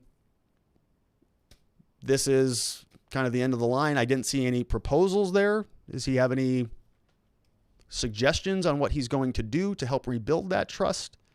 I think a lot of the distrust comes from the fact that the media is still giving free range to just do whatever the hell they want. Is Ben Sasse going to help rebuild the trust in Americans and the media by doing anything about Section 230 or not? I don't know. So we know where he's going to stand. This is troublesome for the Trump people if he does hold to that, which I certainly believe that he will, because when the Senate votes go down to a floor vote, in order for the Republicans to kick those out in the Senate, they need all of their senators. Ben Sasse is not going to be joining in objecting. It's a little bit of a nuance distinction there. Okay, so he won't object to the votes as they're being counted. But what if Josh Hawley does, and those votes go to the Senate floor? Is he also not going to vote to throw those votes out? So he's now basically giving us two statements here. He's not going to object, and on the floor vote, he's also going to vote to keep them in, even though he said that there were problems elsewhere. So that's Ben Sasse. All right, let's jump into the super chats. We have Kenneth Fielder, who says, good day, Robert. Feels like Monopoly in real life. Sometimes does feel like a board game. We have Sharon Quidney, who says, hey, Rob, Happy New Year. Thanks for your great show. Maybe I'll have a question a little bit later. Thanks, Sharon. I appreciate that. And I think I got an email from you that's sitting in my inbox, so I will take a look at that. We have Wolfgang Deo, who says, have you heard of Wu Mao? Lao Y86 has a great video on YouTube. YouTube has been infiltrated by the CCP. Wu Mao are paid internet trolls by the CCP. What's up, Wolfgang? No, I have not heard of them or seen that. But that is interesting. I would not expect otherwise, right? There are armies of trolls and bots and all that stuff all over the internet. A lot of it does come from that part of the world. We have Ryan Renard, who says, does Pence rejecting electoral votes, delegation vote in-house, and us having Senate majority January 6th mean possible victory? What's the most important variable here? Is there a scenario for victory? So, Ryan, it's a good question. Yeah, I mean, the only real scenario here for victory, you get one senator, one representative who object to the votes. Looks like we've already got that confirmed. So they're going to be objecting. Once that happens, Mike Pence, in my opinion, doesn't have the ability to reject electoral voters. I don't think that that's a thing. I don't think Mike Pence is going to do that. My latest on that Louis Gohmert lawsuit. So Mike Pence was being sued by Representative Louis Gohmert, who is saying that he has the ability to pick what slate of electors to decide to count. Arizona counted 2 slates, Trump electors, Biden electors. Louis Gohmert, the representative, says Pence should be able to get to pick which one counts. I don't think that's a thing. I don't think it's a reality. I don't think Mike Pence wants to do that anyways. It's not, he's not he doesn't get to decide who the president is. He's going to count the votes that were certified by the states. I think that's going to happen. So that takes that card out of the game. I don't think that's even realistic at all. I don't think Mike Pence would do that anyways, even if he did have the power, which he doesn't. So that leaves the only realistic path would be objections in both houses. The votes, let's say they object both to Pennsylvania. Josh Hawley talked about Pennsylvania. Republican House members will certainly object to Pennsylvania. Those go to the individual houses. They vote to throw those out, meaning in the Senate, they go by simple majority, 51 to 49. Those votes go. Same thing in the House, a long shot because the Democrats control that. But if they also voted to throw those votes out, then those votes would not count. They'd have to do that a few more times for a number of other different states. If that was successful and Joe Biden's total of 306 fell below 270, that goes over to the contingent election. The individual states get one vote. Trump wins. That's, I think, really the only path left. We have Beth Coddington says, hello, Robert and Faith. Gotta love Jovan Pulitzer for his passion. He ripped them a new one. It was a joy to watch. It was really fun to watch. Really fun. And he was going after, he was doing it like almost like killing them with kindness. There was one scene in there. I'll probably watch it again. I mean, it was that good. He was talking to one of these committee members, one of these senators, real nice guy. Like, I kind of felt bad for the guy. It was just like, hey, I just have a question. I want to make sure that you're matching this data and that it's looking good. And he says, oh, no, don't even look at that. He says, don't look, blow it up, blow that image up so that bottom part is off the screen. We don't want to confuse that guy. And he goes, well, I'm not confused. No, I know, I understand you're not, but just blow it up anyways. And he keeps going back to it and says, no, go to the next slide, but get rid of all that text. It's too much text for them. They don't understand that. Don't confuse them. Just look at this. And he did it again and again. And you're like, oh, kind of squirming in your seat because it was a little uncomfortable, but hysterical. So Beth is right. Very, very good. It was a joy to watch. Go check it out. I enjoyed it. We have Rajesh Sekar who says, thanks from India. I followed your channel for U.S. election analysis. Mainstream media does not present many things. Well, thanks for that. And I appreciate that. It's so great to have you from India. I don't think I've seen that part of the world yet here. So great to have you. Thanks for tuning in. I hope you stick around. We have another one from Ron B. Says, well, breaking news from Georgia. After Georgia legislative hearing, Judge grants ballot access hearing. Happy New Year, Robert, Faith, and Ma. Happy New Year back to you, Ron B. I did see that sort of headline right as I was coming on this show. I saw that there was, some more activity. I thought that the legislative hearing was persuasive. I mean, there was some good stuff there. Nothing that proved unequivocally beyond a reasonable doubt election fraud, but enough to make you go, huh? And a lot of the senators certainly did that. Cablebox says, Jovan Pulitzer updated the machines he hacked were communicating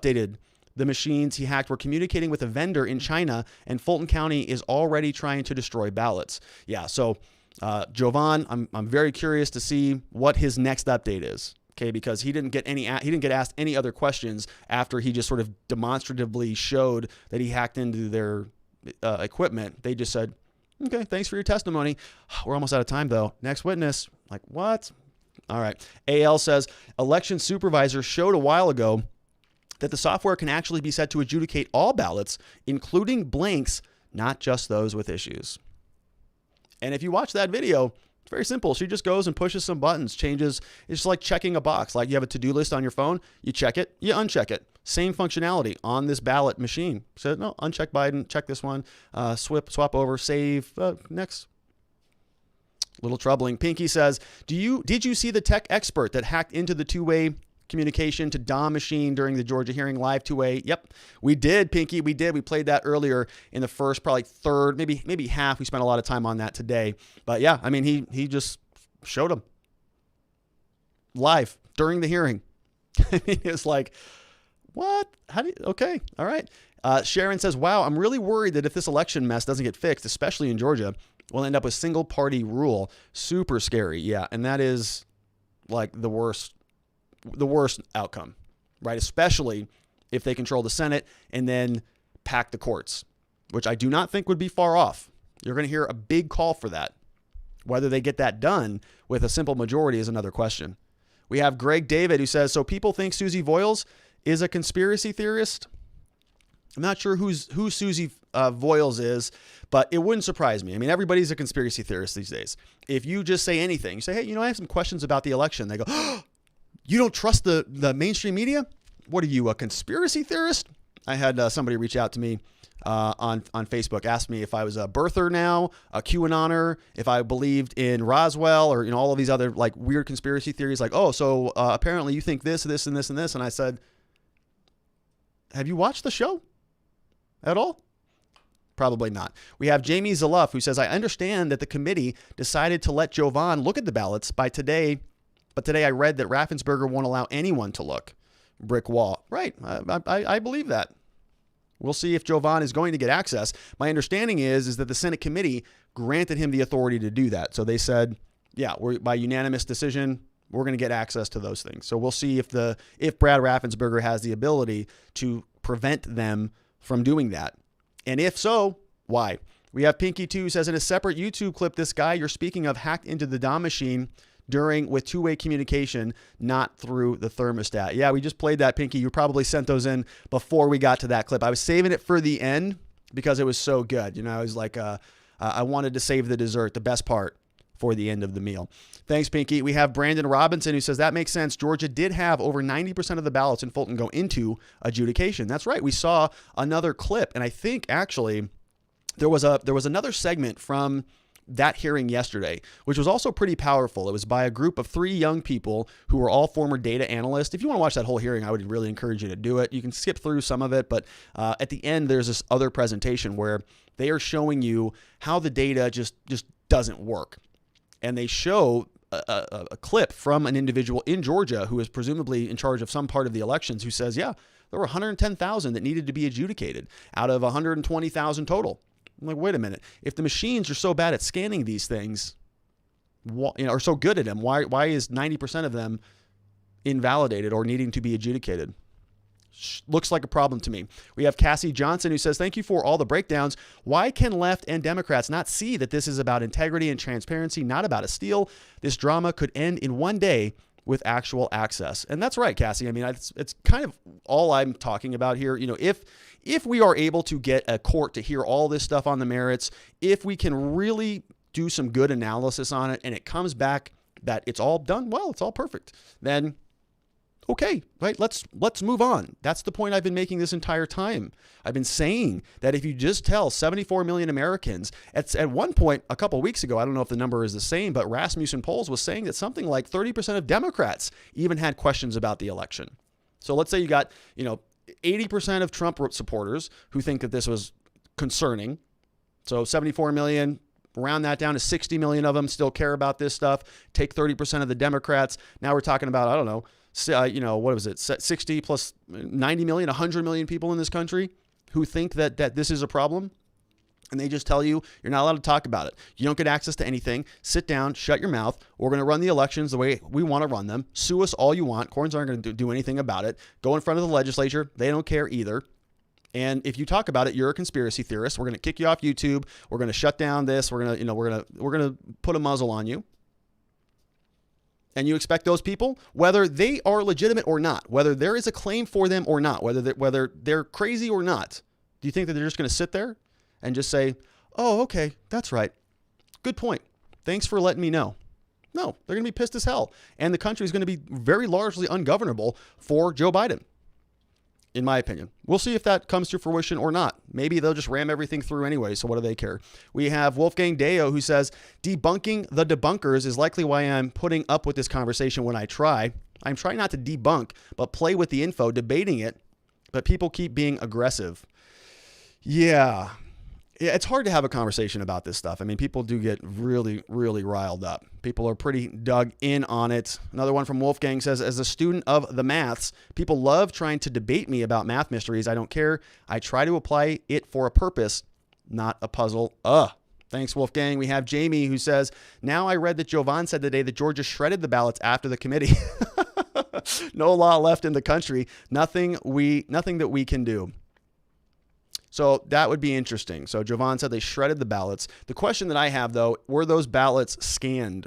So if they were scanned in and we have high resolution imagery of those ballots, I think Jovan can still do something with those. So he can literally He said this during his testimony at the hearing. He said that all we need are the scans, and they'll just do some AI computer algorithms, and they'll be able to tell you what it said, right? So he just wants access to the scan ballots. He specifically talked about it, that if they're scanned at 300 DPI, that's the level of analysis that they need to do their forensic audit of what they need to do. We have Wolfgang Deo, who says, Lin Wood is a defamation lawyer, right? He can find people who are experts and want to do something and figure out how to publicly attack and defend. Yeah, that's one of the things that people have been saying about Lin Wood. They're saying, well, look, if he's making these allegations that John Roberts is trafficking children, well, certainly he must have some evidence about that, right? Because he's a defamation lawyer, and a defamation lawyer wouldn't knowingly defame someone without any evidence.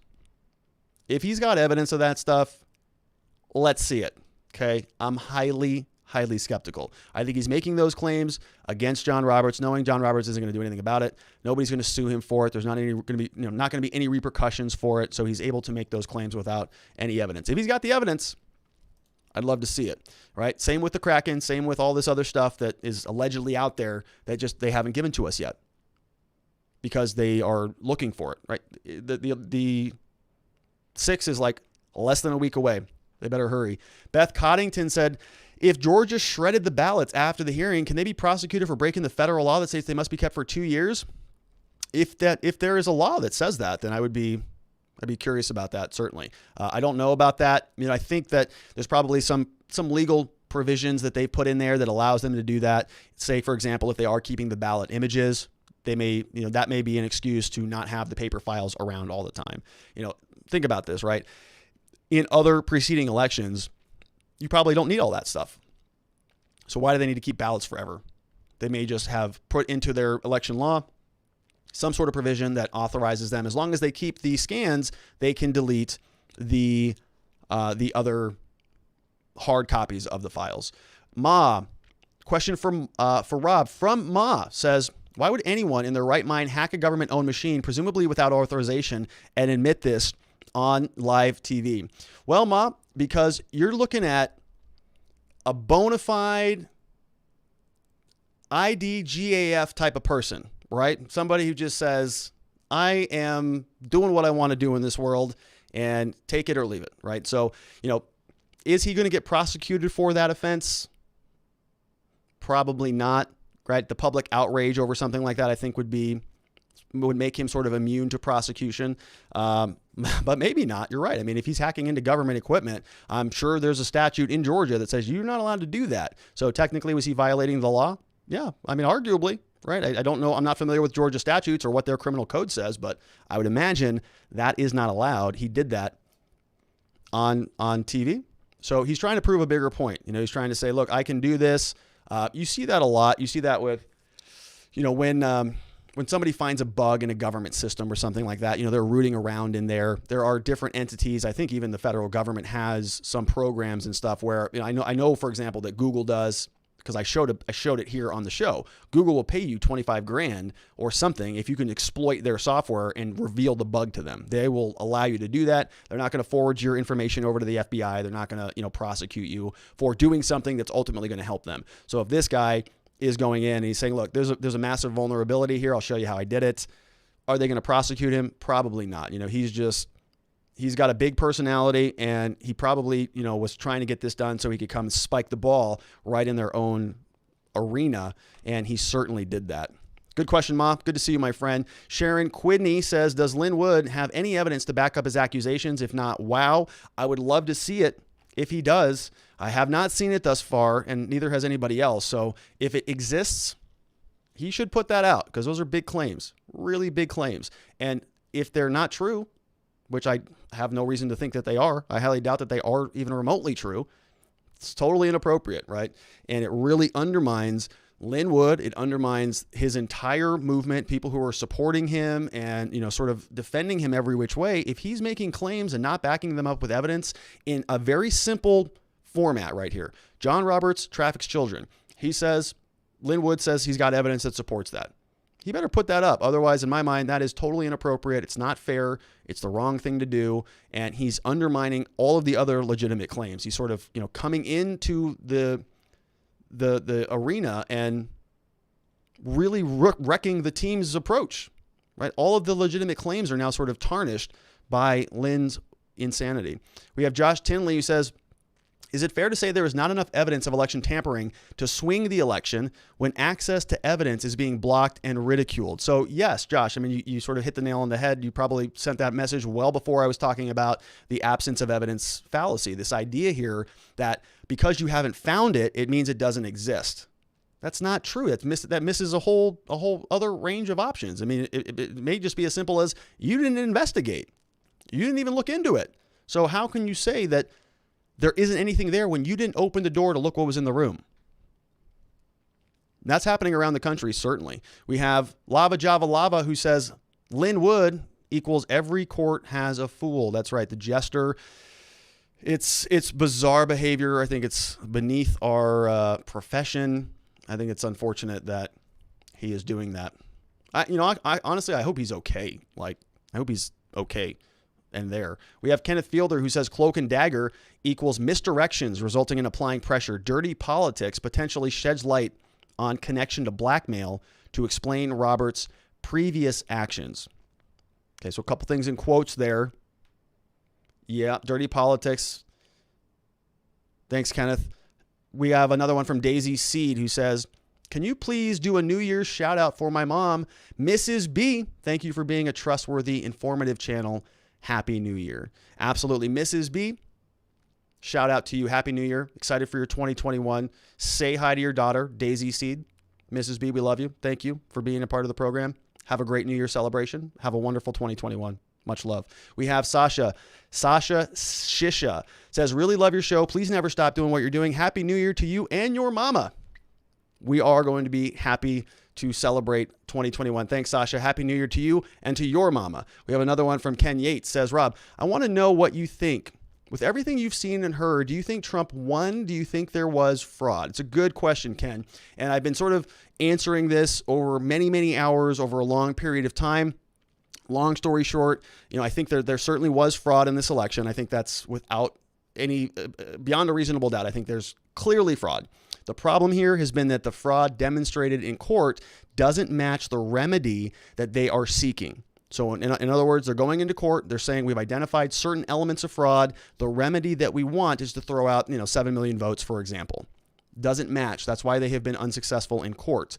Doesn't mean that they wouldn't have been able to show more fraud had they been given more access to certain things. So it's that absence of evidence fallacy. And the fraud in my mind was sort of not so much that there are big buckets of votes that should be thrown out, but it was the underlying change. So it's the definition of fraud. So some people want to say fraud means that there's 1 million illegally counted ballots. We know that because somebody was printing ballots and submitting them or whatever that looks like. That, I haven't seen any concrete evidence that something like that happened. A lot of potential allegations that could have happened, a lot of different explanations for the different methodologies that could have been used to do those things, but the actual evidence just hasn't been there yet. I think the evidence of, let's say, manipulation of the election did absolutely take effect in the form of legal challenges. We covered this before the election. Many people who have joined us recently don't know this, but before the election, we were talking about all of the lawsuits that were happening around the country. Democrats suing Republicans, suing electors, suing secretaries of state, and so on, to change the rules to serve their team better. And they were very successful on that. Mark Elias from Democracy Docket on SCOTUS blog. You can go back and watch our previous shows. We were wondering, why are they filing all these lawsuits, spending millions of dollars in all of these cases around the country to change the rules at the last minute? They were exploiting COVID to change the nature of the game to support their team. That was election manipulation, I think, without a doubt. And I was very hopeful that the Supreme Court would have given us some guidance on that. Can you do that? Can you change the rules at the last minute? Can a court take power away from the legislature? Can a Secretary of State like Brad Raffensperger enter into a settlement that ultimately changes the rules that were put in place by the duly elected legislature for the state of Georgia? And we didn't get any rulings on that. And most of this stuff was never even heard in court. So just because it wasn't heard in court doesn't mean that it didn't exist. But we didn't get We didn't get the investigation that I think we should have had. We didn't get the involvement from the Supreme Court that we should have had, and it's been very disappointing. Thanks, Ken. Curtis Bartle says, they say 74 million people are pissed off, but it's more like 3/4 of the country. Happy New Year, and many more. Yeah, I agree with that, Curtis. I think everybody's pretty agitated over a lot of this stuff. Hopefully 2021 brings a little bit of new energy. We'll see if that happens. Bill E says, type man hacks into Georgia election machines during the hearing into Google. Do the same in Yahoo and see the difference. Everything is being censored. Fascinating. Yeah, I believe that. I was looking for Jovan on Twitter and I couldn't find him. I think he was sort of blacked out from the searches. I also searched on Google, couldn't find him. I had to find him through some biography somewhere else. It was hard to find him on Twitter, which I thought was concerning. Wolfgang Deo says, Lin Wood does not want the Chief Justice to rule in his favor. He wants him to get him emotional, Kirk versus Spock, so that way he has to present evidence. It's an interesting strategy, Wolfgang, if that's true.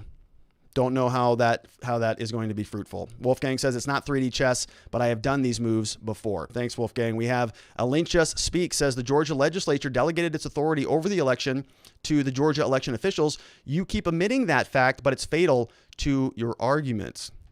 So I understand that, but if the legislature put in place definitive rules and they delegated the change to the Georgia election officials in the executive, they still have to play by the rules. You don't get to delegate your sole, and you can look this up. There's non-delegation case holdings in law around the country, right? One branch of government cannot delegate its powers to another branch of government. That would be like President Trump trying to delegate your authority as commander-in-chief over to Congress. It's not allowed. You cannot do that. The Constitution says so, because we don't want a consolidation of power. We want a separation of powers. It's built into the very foundation of our system of government.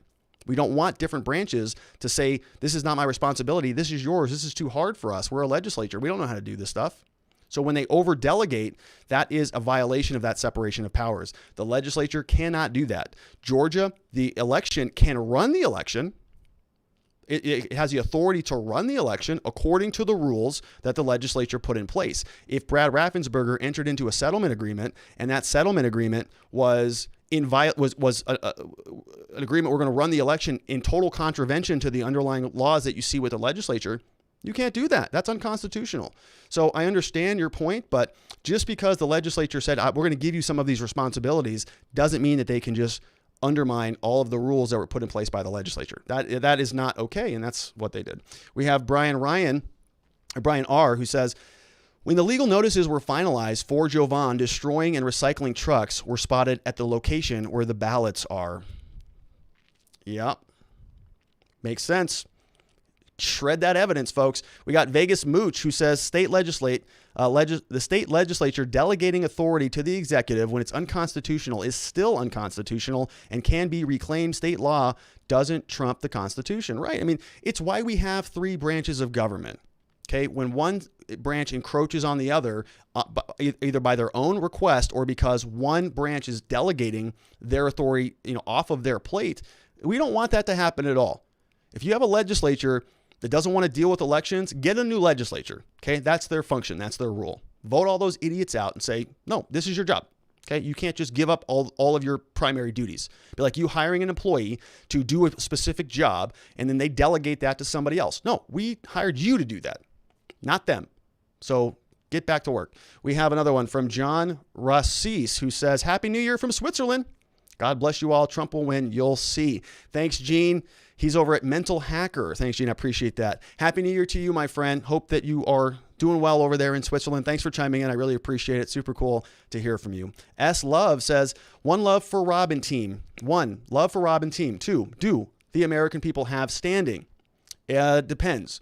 It depends on the issue. The American people generally, I would say no. There's no standing for them. Are we able to open up a lawsuit and take it to SCOTUS? No. I would say the answer on that is no. What you're talking about would be sort of like a class action type of a maneuver mechanism. I don't think so, right? You can't sort of consolidate those claims. You'd have to find somebody with specific harm and bring a lawsuit in that regard. What they're dismissing a lot of these cases on based on standing, are they're saying that you're too far removed from the harm. You're just not close enough in proximity for the damage. And so those generalized grievances don't go anywhere in court. Sort of like that tax analogy that I was saying. If we got 10 people together and said we're sick of these taxes, they're too high, courts will just say it's too bad. The appropriate mechanism for that is to go and vote. That's what the courts will say. And S. Love says, shame on all Dems that support this. Thanks, S. Love. Happy New Year to you. Thanks for being here. We have Tommy Z, who says Senator Sasse did something more controversial in not voting for the Trump after he won both Republican primaries. Sasse is against an official investigation. Yeah, I mean, look, is Ben Sasse really out there taking a hard stand on this? No, he just got reelected. Right? Of course he can come out and make this statement. His tone was a little bit different prior to this last election, right? He was a little bit more in supportive of the Trump team, the GOP, a little bit more in there, a fan of the work that they're doing. But as soon as he, cements his another 6 years in there, he can now speak his mind. And so, people saying that he's, being a very brave leader, I think, are misreading that one a little bit. Miss American Mom 89 says it doesn't have to be widespread. It was targeted. Trump hasn't had a fair chance in court. He is wrong. We won't forgive anyone who didn't stand up. Yeah, I think Ben Sasse is. I think he'll feel that. Now he's got 6 years to let people cool off, but people are going to have a long memory about this one. Jean Rassius says, everyone I know in Switzerland thinks Dems cheated and are trying to force Harris in power by making senile old Joe leave office ASAP. No way he beats Trump. Yeah, Jean, the more and more I watch Joe Biden, the more, he just doesn't look well. And I mean that with a lot of empathy. He doesn't look well. So the idea that he survives 4 years is, I think, a stretch. We have Sarah Francis says, hi, love the show. I watch every day. I would love to know what the picture is behind you, specific place or just farmland. Hey, Sarah, it is just a nice image. I don't even know where I got that or where that came from. I just thought it looked really pretty. So it's not a specific place. It looks like it's just farmland. I may see if I can find it or upload it. I just like pretty landscapes and nice buildings. And so there's a nice little town back there. Somebody, actually a good friend of mine, said I should put a different image on there, something like the Grand Canyon, something representing Arizona or, our state. Maybe I'll get around to that at some point. Thanks, Sarah. We have another one from Jack Bauer, who is America's true hero, says, 2 weeks ago, I was in Belarus. All clubs are open, mega party. And yes, at the last election, they probably cheated. In your country, the clubs are closed too. Lucky Belarusians. And Happy New Year from Austria. Jack Bauer in the house, the one and only Jack Bauer. He's from 24, and he saved America multiple times. Sounds like this guy's also having a good time over in Belarus. They're having a good time over there and sort of enjoying not being in the United States, dealing with our election mess. Sounds like a good place to be. Maybe we'll go there. Maybe I'll go there at some point. We have AL who says there is deep corruption, but there's also a lot of incompetence. If our leaders blindly follow the mainstream media, then we're ruled by the media, not officials. And, I couldn't agree more. I think that the mainstream media is a huge part of the problem. I think that they crafted a narrative and they ran with that narrative before, during, and after the election. And it was all with an objective in mind. It wasn't reporting. It wasn't just providing the news and information. It was specific. They had an objective. They had a goal at the end of the road, and they wanted to drive the bus to make sure that they got there. We have Aaron Seavey who says, Rob, great job this year. You made good points, interesting issues, fair, balanced, funny, common sense. Same 2021 or conspiracies time. Start the moon landing. Thanks, Aaron. I gotta watch myself on the conspiracy theories. I just love a good conspiracy theory. It's just fun. I think it's, when we were starting some of this election litigation analysis, it was exciting because I like taking those issues and sort of exploring them, right? We call them mental gymnastics on this program, where I kind of pick up an issue and go, it's a little bit strange. What's going on here? See if we can figure out how it works. And so I always have to remind myself, don't go into the deep end too much. And here Aaron Seavey is just saying, hey, jump on in, my friend. Water's great. Let's talk about it. Let's talk about the moon landing. And don't tempt me, Aaron. I'll do it. Thanks, Aaron. Appreciate that. We have another one from a very interesting name that I cannot even pronounce. He says, a lot of thanks to your mission. Truth is only one for world's democracy, for freedom and justice of America all over the world, from an old citizen of Japan. That is so cool. Thank you for that. I mean, that makes me just like grin ear to ear. I mean, how amazing. I've never been to Japan. I would love to go there. I love the culture. I really want to sort of integrate travel into my life at some point when the world opens back up. But thank you so much for that. I mean, I truly appreciate it. Thanks for being here. Happy New Year over to you. We say here, John McLean says, what happened in the Arizona video from yesterday? I'm trying to remember if we played an Arizona video yesterday. I don't recall doing that, but there was an Arizona legislative hearing that was taking place today. I have not been able to review it yet. I was prepping for the show today, this afternoon. I think it was going on this afternoon. So I will take a look at some of the Arizona stuff, but a lot of these are starting to become sort of the same thing.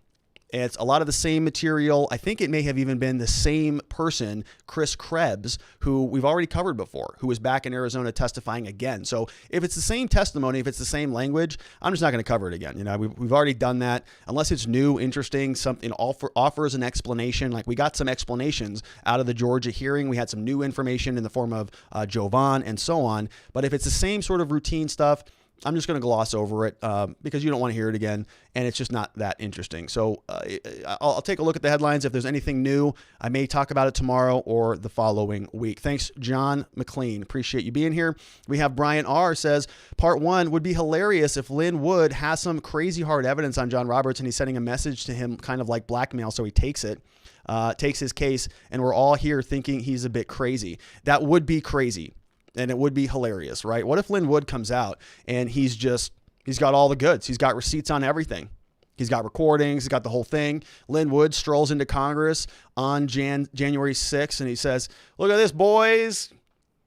The second coming of Jesus is here, which apparently he said in one of his lawsuits, right? So kind of implying that. He responded to that on Twitter. So what if he rolls in, opens up the doors of the van, he takes his suit coat, he's got just USB thumb drives and CDs with different labels on them. John Roberts.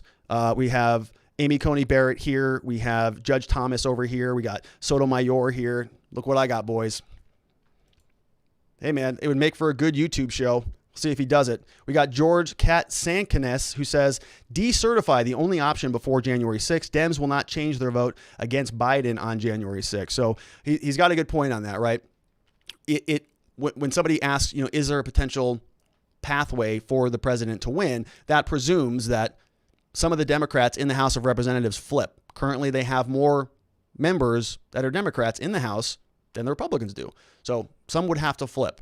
If you consider that to be an impossibility, which is it's a long shot, certainly, unless there's more information that comes out, then the only option, as George said, is to decertify one particular state or multiple states.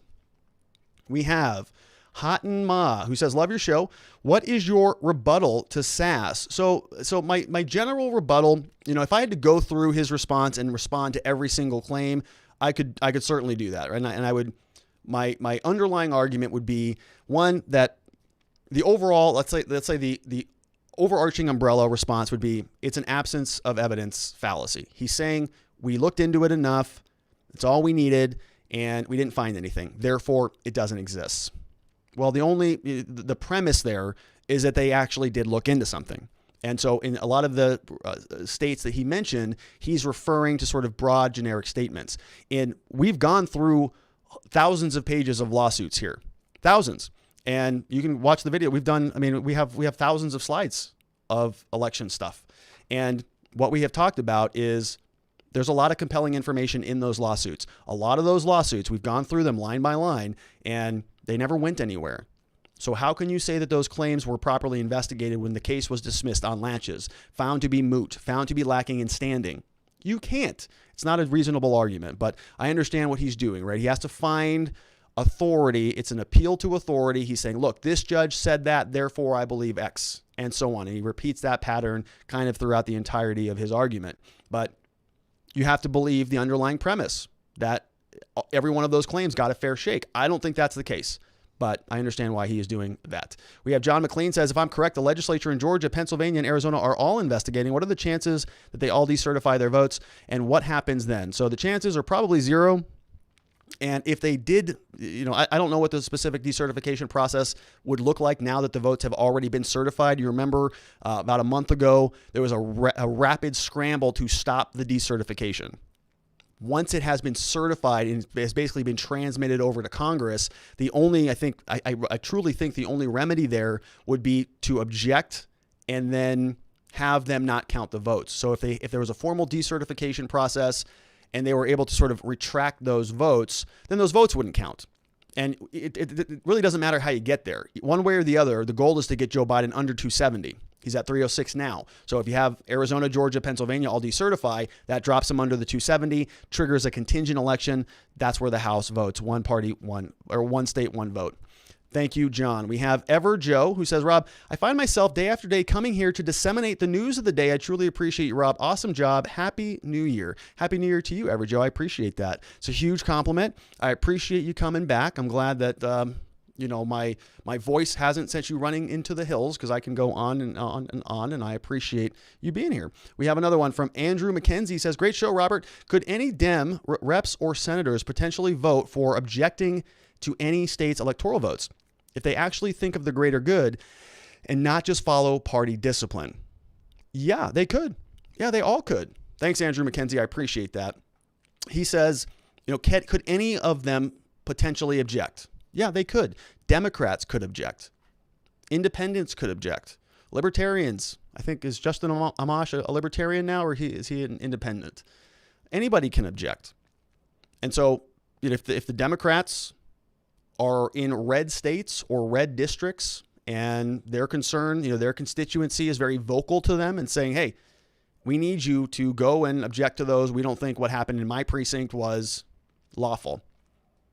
If it's a simple majority vote, if some of those Democrats flip to the Republican side on January 6th, it could go their way, and those votes could ultimately be disqualified. I think it's a very, very long shot. That's the caveat. Nancy Pelosi, the Democrats, they fall in line on tough issues. Republicans don't. Republicans have the squishes. They've got Romneys, Murkowskis, Collins.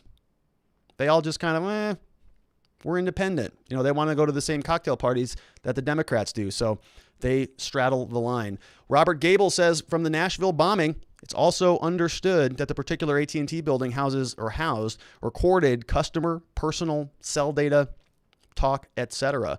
Yeah, that AT&T story was pretty interesting, right? Within 48 hours, the FBI, who might as well be Democrats, they come out and they solve the case. Boom, done and over. But, Epstein's been going on. We still don't know what the hell happened with Epstein. Don't know what the hell happened with the Vegas shooter. No idea what went on with Hunter Biden. Apparently, they didn't even tell us they had his laptop, even though Joe Biden was running for the presidency. So, the FBI can solve some things like that. But other things, well, we're still investigating. Wolfgang Deo says the sole purpose of a temple is to have silence. Without silence, sensitive people will eventually destroy things with a vengeance and chatter. Thanks, Wolfgang. Temples and silence are good things. I do appreciate a good silence. We have Jay, who says, will there be future penalties to big tech for censorship of the president's campaign or somehow for election interference? It seems illegal. It does seem like it should be inappropriate, at least, right? I don't know about illegal, but inappropriate. We don't want necessarily our speech to be censored by big tech companies. We sort of value free speech here. It's in the First Amendment for a reason, and them censoring the president of the United States, who knows how many other individuals they've censored, right? Since we started talking about this election stuff, I feel like our channel has sort of had this bubble put around it. It's sort of being limited. I would suspect, can't be definitive about that, but it's just a sneaking suspicion. So, right, if the president gets censored, clearly we are, clearly you are, clearly everybody is who's talking about an alternative narrative. And what can be done about that? Nothing. The Congress won't do anything about it. The Section 230 stuff, they are slaves to big tech. They will not modify their opinion on that anyways, because they know if they anger the Google gods, makes their re-election campaign pretty hard if every time you search for their name, they show you the worst articles that exist in the world. They don't want that. They know where the real power lies. Thanks, Jay. We have Jonathan Westcott, who says, I'm a little late, but it's important to note that while Javis confirmed they hacked Fulton County machines, people were currently early voting, right? Because the special election is on the 5th. You would imagine they would have just hit that panic button, stopped that hearing, and investigated a little bit further. but they just called the next witness. Wolfgang Deo says, I am directly harmed. So if the judge told me that my course of action is to vote, that is wrong. The course of action is to go to a judge.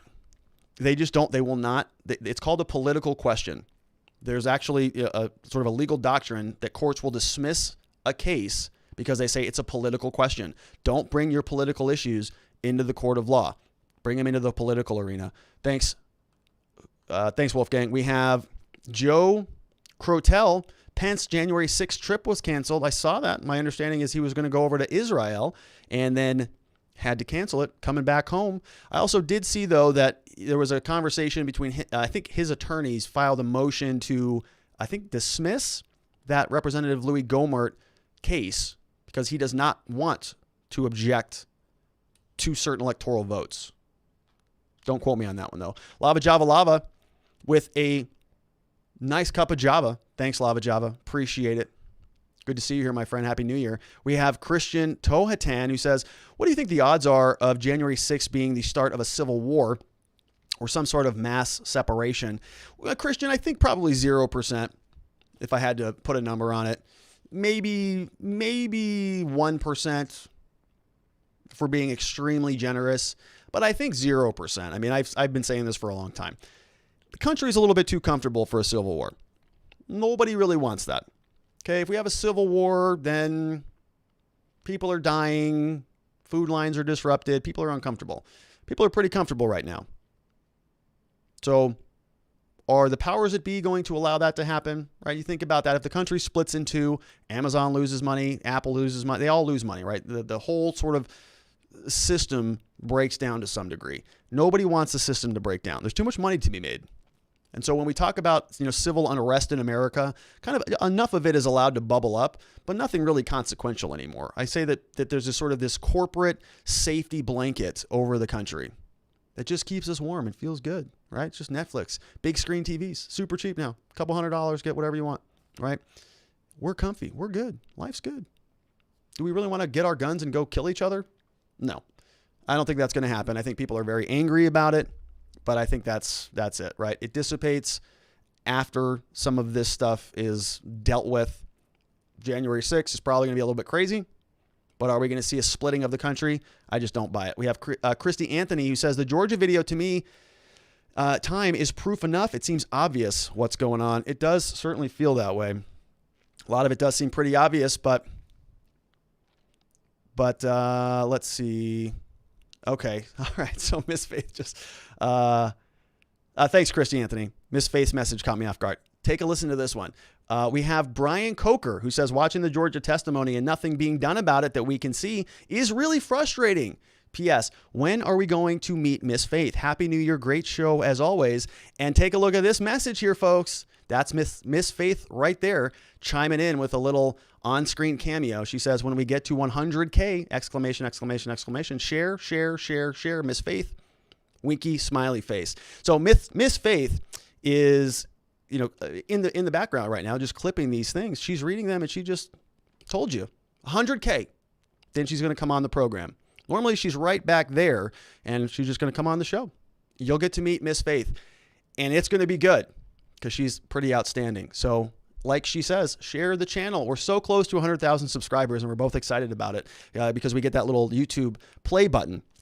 I think it's a silver one. So we'll take a nice picture and we'll have some fun. It's a fun thing, right? It's pretty neat.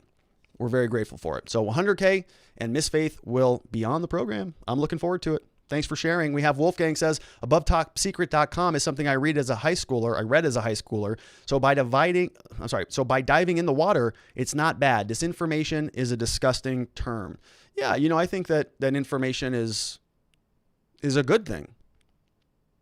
Calling information disinformation is a little bit pejorative, unless I think it's intentionally inserted as disinformation. Interesting, Wolfgang. We have one from Joe Crotwell who says legislators met on January 5th and could vote. They meet on January 5th and could vote to count Trump votes since these states won't allow access to ballots. Imagine if Hunter laptop was not copied. So yeah, thanks, Joe. The legislators. Yeah. Okay. So I think I see what you're saying. So if the legislatures in different states, if they meet there's some argument that they could take back the power of nominating the electors. So if they went back and sort of modified their internal state code and said, no, we're going to reverse that, we're going to take the power back, and then we're going to renominate electors, I think that there's an argument they could do that. They would be sued into oblivion, and it would not be settled quickly. But I think there is an argument, at least for that. Whether it's practical or not is a different story. We have John McClain says, the big question is how many members of Congress failed to show up on 1/6 because of COVID. That can completely change the majorities. That's a good point, John. It's a very good point, right? What if they just don't show up? What if they just kind of chicken out? They don't want to go and cast their vote. And the majorities are not what they are anymore. What if the Republicans have more people who show up? The Democrats don't show up. What if they just walk out? What if they, have some sort of a protest? Can they still cast their votes without some missing Democratic members? Good question. I don't know. I've seen some headlines that Nancy Pelosi and Mitch McConnell are working hard to adjust the rules, right? They can pass the rules for their points of order, how they control the business in the House and the Senate. They can, sort of internally govern themselves. So the rules and things that we're looking at are the U.S. Code, the 12th Amendment, the U.S. Constitution, but there are different procedures in there for how they conduct business within those houses, and they've got a lot of leeway to move some of that stuff around. And I read a headline that they were working on that today. We'll see what they do. We have another one from Wolfgang says, Ben Sasse is either delusional, ignoring reality, or a puppet. The best way to fundraise is to be fighting for a common cause of necessity. So you see what he's doing, right? They're both just sort of carving out their futures in the party. Josh Hawley is going to take the far right, and Ben Sasse is going to take the more moderate anti-Trump wing of the party. We have SSW Lamb who says, Happy New Year, Rob and Miss Faith. Greetings from the UK. SSW Lamb is from across the pond over there. What is the likelihood of decertifying multiple states with election irregularities? Trump. So once again, I think pretty low at this point in time. Decertifying is, I think, a very, very, very tall hurdle. And I know there's a lot of movement in the state legislatures right now, as somebody else mentioned previously. But are they going to be able to convince a judge, a governor, a state legislature to decertify the elections on the eve of the final tallying of the votes in the House? I think it's just a long, long, long shot. That's why a lot of the efforts and a lot of the lawsuits that we were analyzing prior to today, many months ago, weeks ago, was focused on stopping the certification. Once the certification happens, that's kind of like we're done with this. There's a safe harbor provision that takes place before the certification, but the rules are written in a way that once that certification is done, it's done. Goes over to Congress. Then in Congress, they can object, so they can refuse to accept the state certification. That's sort of the check on that process. But internally, to have it go through and sort of decertify, before January 6th, I just think is a long shot. Let's see here. We have D. Marlowe, who says, you're a lawyer. How the heck do you prove fraud by direct evidence? By its nature, absence and admission, you can't. It's always circumstantial. Well, you can. You can have a lot of. Thanks, D. Marlowe. I appreciate that. I am a lawyer, and you can prove fraud by direct evidence. All the time. A lot of it takes place, right? You show somebody's in a certain facility, they have access to certain computer terminal. Something happens, you got video footage, you see them there, you see them accessing it, they use their login to go do something, you take it back to them, and you interview that person, and that person admits to it, right? That's an admission, that's direct evidence. I mean, you can have a lot of direct evidence, but the differing analysis is not that you have to have direct. I mean, what Ben Sasse is saying is he's saying there is no direct evidence, and we're saying, well, we know, yes. We were asking to go get it. We were filing complaints. We're asking for audits. We're asking to have, bring our own expert witnesses in, give Jovan the information so that he can go get you some more direct evidence. He's saying because there is no direct evidence, that is enough evidence that nothing happened. The corollary, the converse is that, no, that's not true at all. There could be evidence. We just haven't done the appropriate investigation. So just because you don't see it doesn't mean it doesn't exist. Thanks, D. Marlowe. Appreciate that one. We got a couple more. We have Woody Woodrow, who says, from the testimony you've heard from your reading of the lawsuits, just how strong is the evidence of a stolen election on the merits? So if I had to just rule on, so I kind of answered this one earlier, but we're kind of talking about two different things. So if you're asking, has there been a single court case that has presented enough evidence that I think would overturn an election? I have not seen that yet. I do not believe that one exists. We've analyzed probably 25 lawsuits on here, and I just haven't seen it yet. I've seen a lot of very, very interesting lawsuits that should have been the first domino into a further chain of investigation, right? The initial lawsuit tips into the other one, which tips into the other one, which then reveals access to the evidence that you would need to get to go prove a fraud case. But those dominoes didn't fall. The first domino never tipped over and hit the second one. And I think that is because courts have been bending over backwards to ensure that they don't get involved in the elections. It's a political question. They're going to twist themselves into pretzels to make sure that they're not responsible for disenfranchising voters. So, the lawsuits were awesome starting points, but they, in and of themselves, were not supposed by themselves to go and just invalidate, let's say, an entire state. That never was the point. So the idea here that, when Mark Elias posts on Twitter, Trump's 1 in 62 or whatever they're at now, right? They're sort of keeping count of something that never really happened. But many of these were initial lawsuits that were going to give them access to further their inquiry. They were cut off. So to say that those lawsuits are totally without merit, I think is unfair because they weren't given access to go and investigate their case. So it's a complicated question. I know people want just a simple answer. They don't want the lawyer legalese stuff, but I'm a lawyer. That's what I do. Sorry. We have John McLean says, in case you haven't picked up on it, there are a lot of us who think you are more entertaining than Ryan Seacrest. Well, that's a nice compliment. Thanks, John. I appreciate that. I'm not real sure who Ryan Seacrest is, but I think that, wasn't he on like American Idol or one of those things? I think so. I think my mom's a big fan of Ryan Seacrest, actually, now that we're mentioning it. We have another one from Matt G, who says, is it true that the stimulus bill contains a requirement that the DOD reveals the existence of aliens and UFOs? Happy New Year's all. Cheers. That's from Matt G. And, I'm not sure about that. I think I saw a headline about that there was something about they had to disclose the existence of UFOs within 180 days or something like that. I think I did see a headline like that, which I'm all for, by the way. If there's UFOs, I want to know about it. Why not? What's going on in Area 51? Maybe 2021 will reveal that for us. And then our final slide of the day, folks.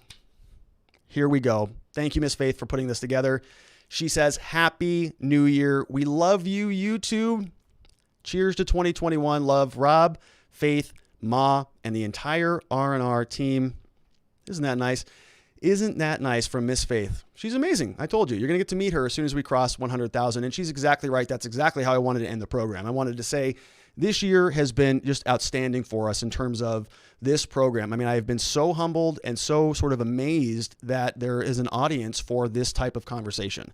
This was something that we started in March because we were just sort of seeing how the rest of this year was going to go when COVID lockdown hit. We were thinking, oh my goodness, usually I do some public speaking and go out on the ground, and we just thought that's not going to happen anymore. So maybe we can take a lot of the issues that we talk about in our office on a daily basis and, some of the analysis that I do in my mind and just start a YouTube channel. And, Miss Faith was all on board. Ma jumped in to just help, be a moderator.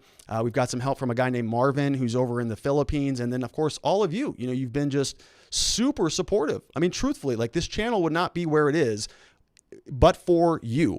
People have said, hey, stop clipping the shows, stop posting them here, do this a little bit differently, back up from the camera, adjust the lighting this. And, it's grown organically in a way that I could never have predicted or even fathomed. And it's just been so humbling. And the idea that we're connecting with people in Japan today, Austria, Switzerland, the UK, it's literally mind-blowing to me, and it's humbling.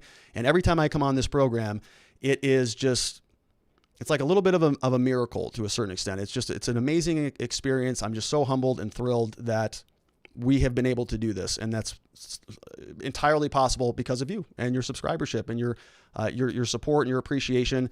And I could not thank you enough. So from myself, from Faith, from Ma, from Marvin, from our entire team here at R&R Law Group, which really does help enable this show to happen, we thank you very much. We're very, very appreciative of it.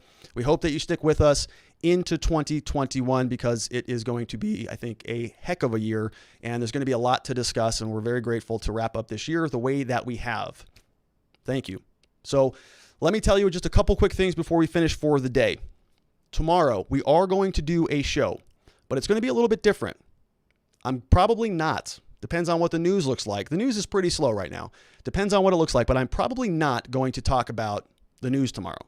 I am going to do something a little bit different.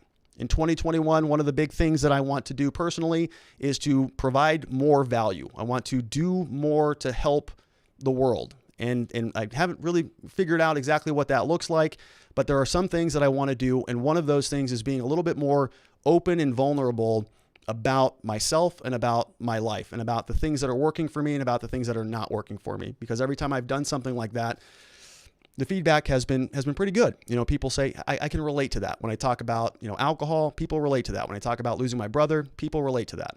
When we talk about some of these issues, people connect. And I want to practice that a little bit more. I want to step out of my comfort zone just a little bit and keep pushing the envelope. Doing this show, starting this show was a big comfort zone change. I say it all the time here that I'm sort of still figuring this thing out. We've still got the training wheels on this show. And so I'm very excited about where this is going to go next year. Circling back, the show tomorrow, what I would like to do is a little 2021 planning, a little 2021 conversation about what does our year look like? What can we do as human beings, sort of outside and apart from the election, from the political news, from the legal news? How do we structure that and do well in 2021? And so I know it's totally out of the ordinary. It's a little bit off message. It's a little bit off of what we do here on a regular basis. It's not really watching the watchers stuff.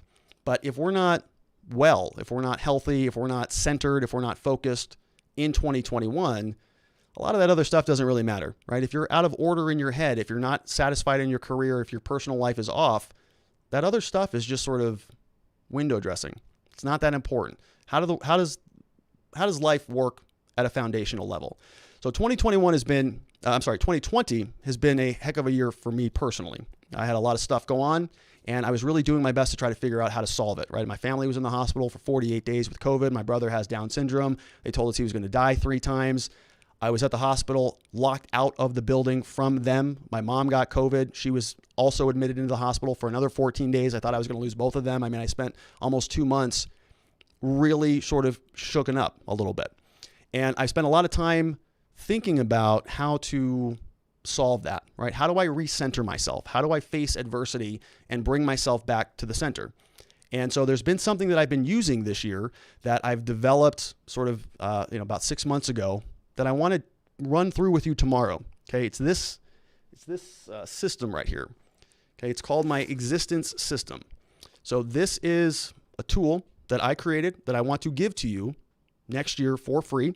And it's going to be just available. It's a template that I made, and I've been keeping logs and keeping documents of my progress over about this last 6 months, and I want to share that with you. And I want to give you this so that you can do something with it on your own if you want, if that sounds interesting. So I want to just try something a little bit different. We'll do that tomorrow on the program. It's not going to be news, not going to be political. If you're not interested in that, I apologize, fair warning, but I think this might be a little bit of a cool thing to do every new year. It's just to show sort of how we are developing. And then my vision for this is that if I give this template out, other people find it useful, helpful, modify it, make some adjustments, we can create a little bit of a community that shares these and stays motivated and helps people reach their goals into 2021. So it's going to be a lot of, a little self-help, mindset, guru stuff going on tomorrow on the show. If that does not sound interesting to you, just skip it. All right, just skip that show. We'll be back to regular business on the following Monday, grinding back into the politics, the election litigation, criminal law, all of that other stuff. We just want to do something a little bit different to really ring in the new year strong, to go through and say, we're going to be a little bit different. We're going to focus on improving ourselves. And I want to just share that with you because it's been powerful to me. It's helped me through a lot of difficult times this year, and it's helped me reach a lot of goals that I otherwise thought that I would not reach. And I've got a lot of input from coaches and different individuals, and I just want to share that with you in the hopes that you find it useful and that maybe it can have some positive impact for you next year. So we're going to do that. It's going to happen tomorrow, same time, same place, which if a good reason, if you haven't already done so, you should subscribe. Give us a like, a thumbs up, leave a comment. Join us on the Discord. All the slides that we went through today are available for you, as well as a copy of my book in the Discord server. Totally free, no issues at all. Go check us out. Join us over there.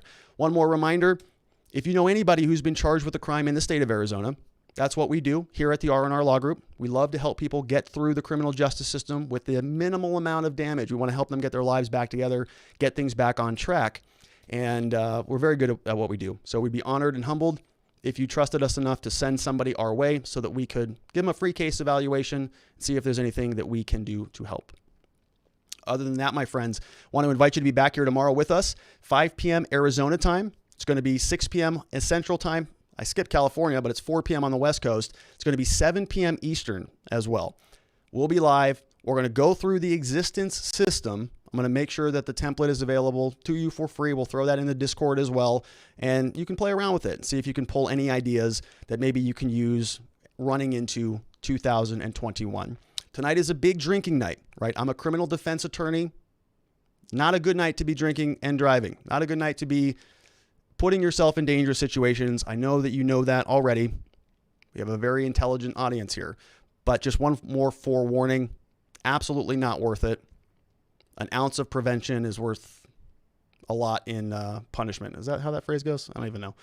Point is, be extra careful out there, okay? Cops are on full force, full alert. They do saturation patrols where there's hyper enforcement, different divisions in Arizona. We have an East Valley task force where 7 different cities will, congregate their officers and be very aggressive with enforcement. So I just want to encourage you, have some good, wholesome fun, stay home, spend time with loved ones, and be very, very safe. We'll see you back here tomorrow, 5 p.m. Arizona time.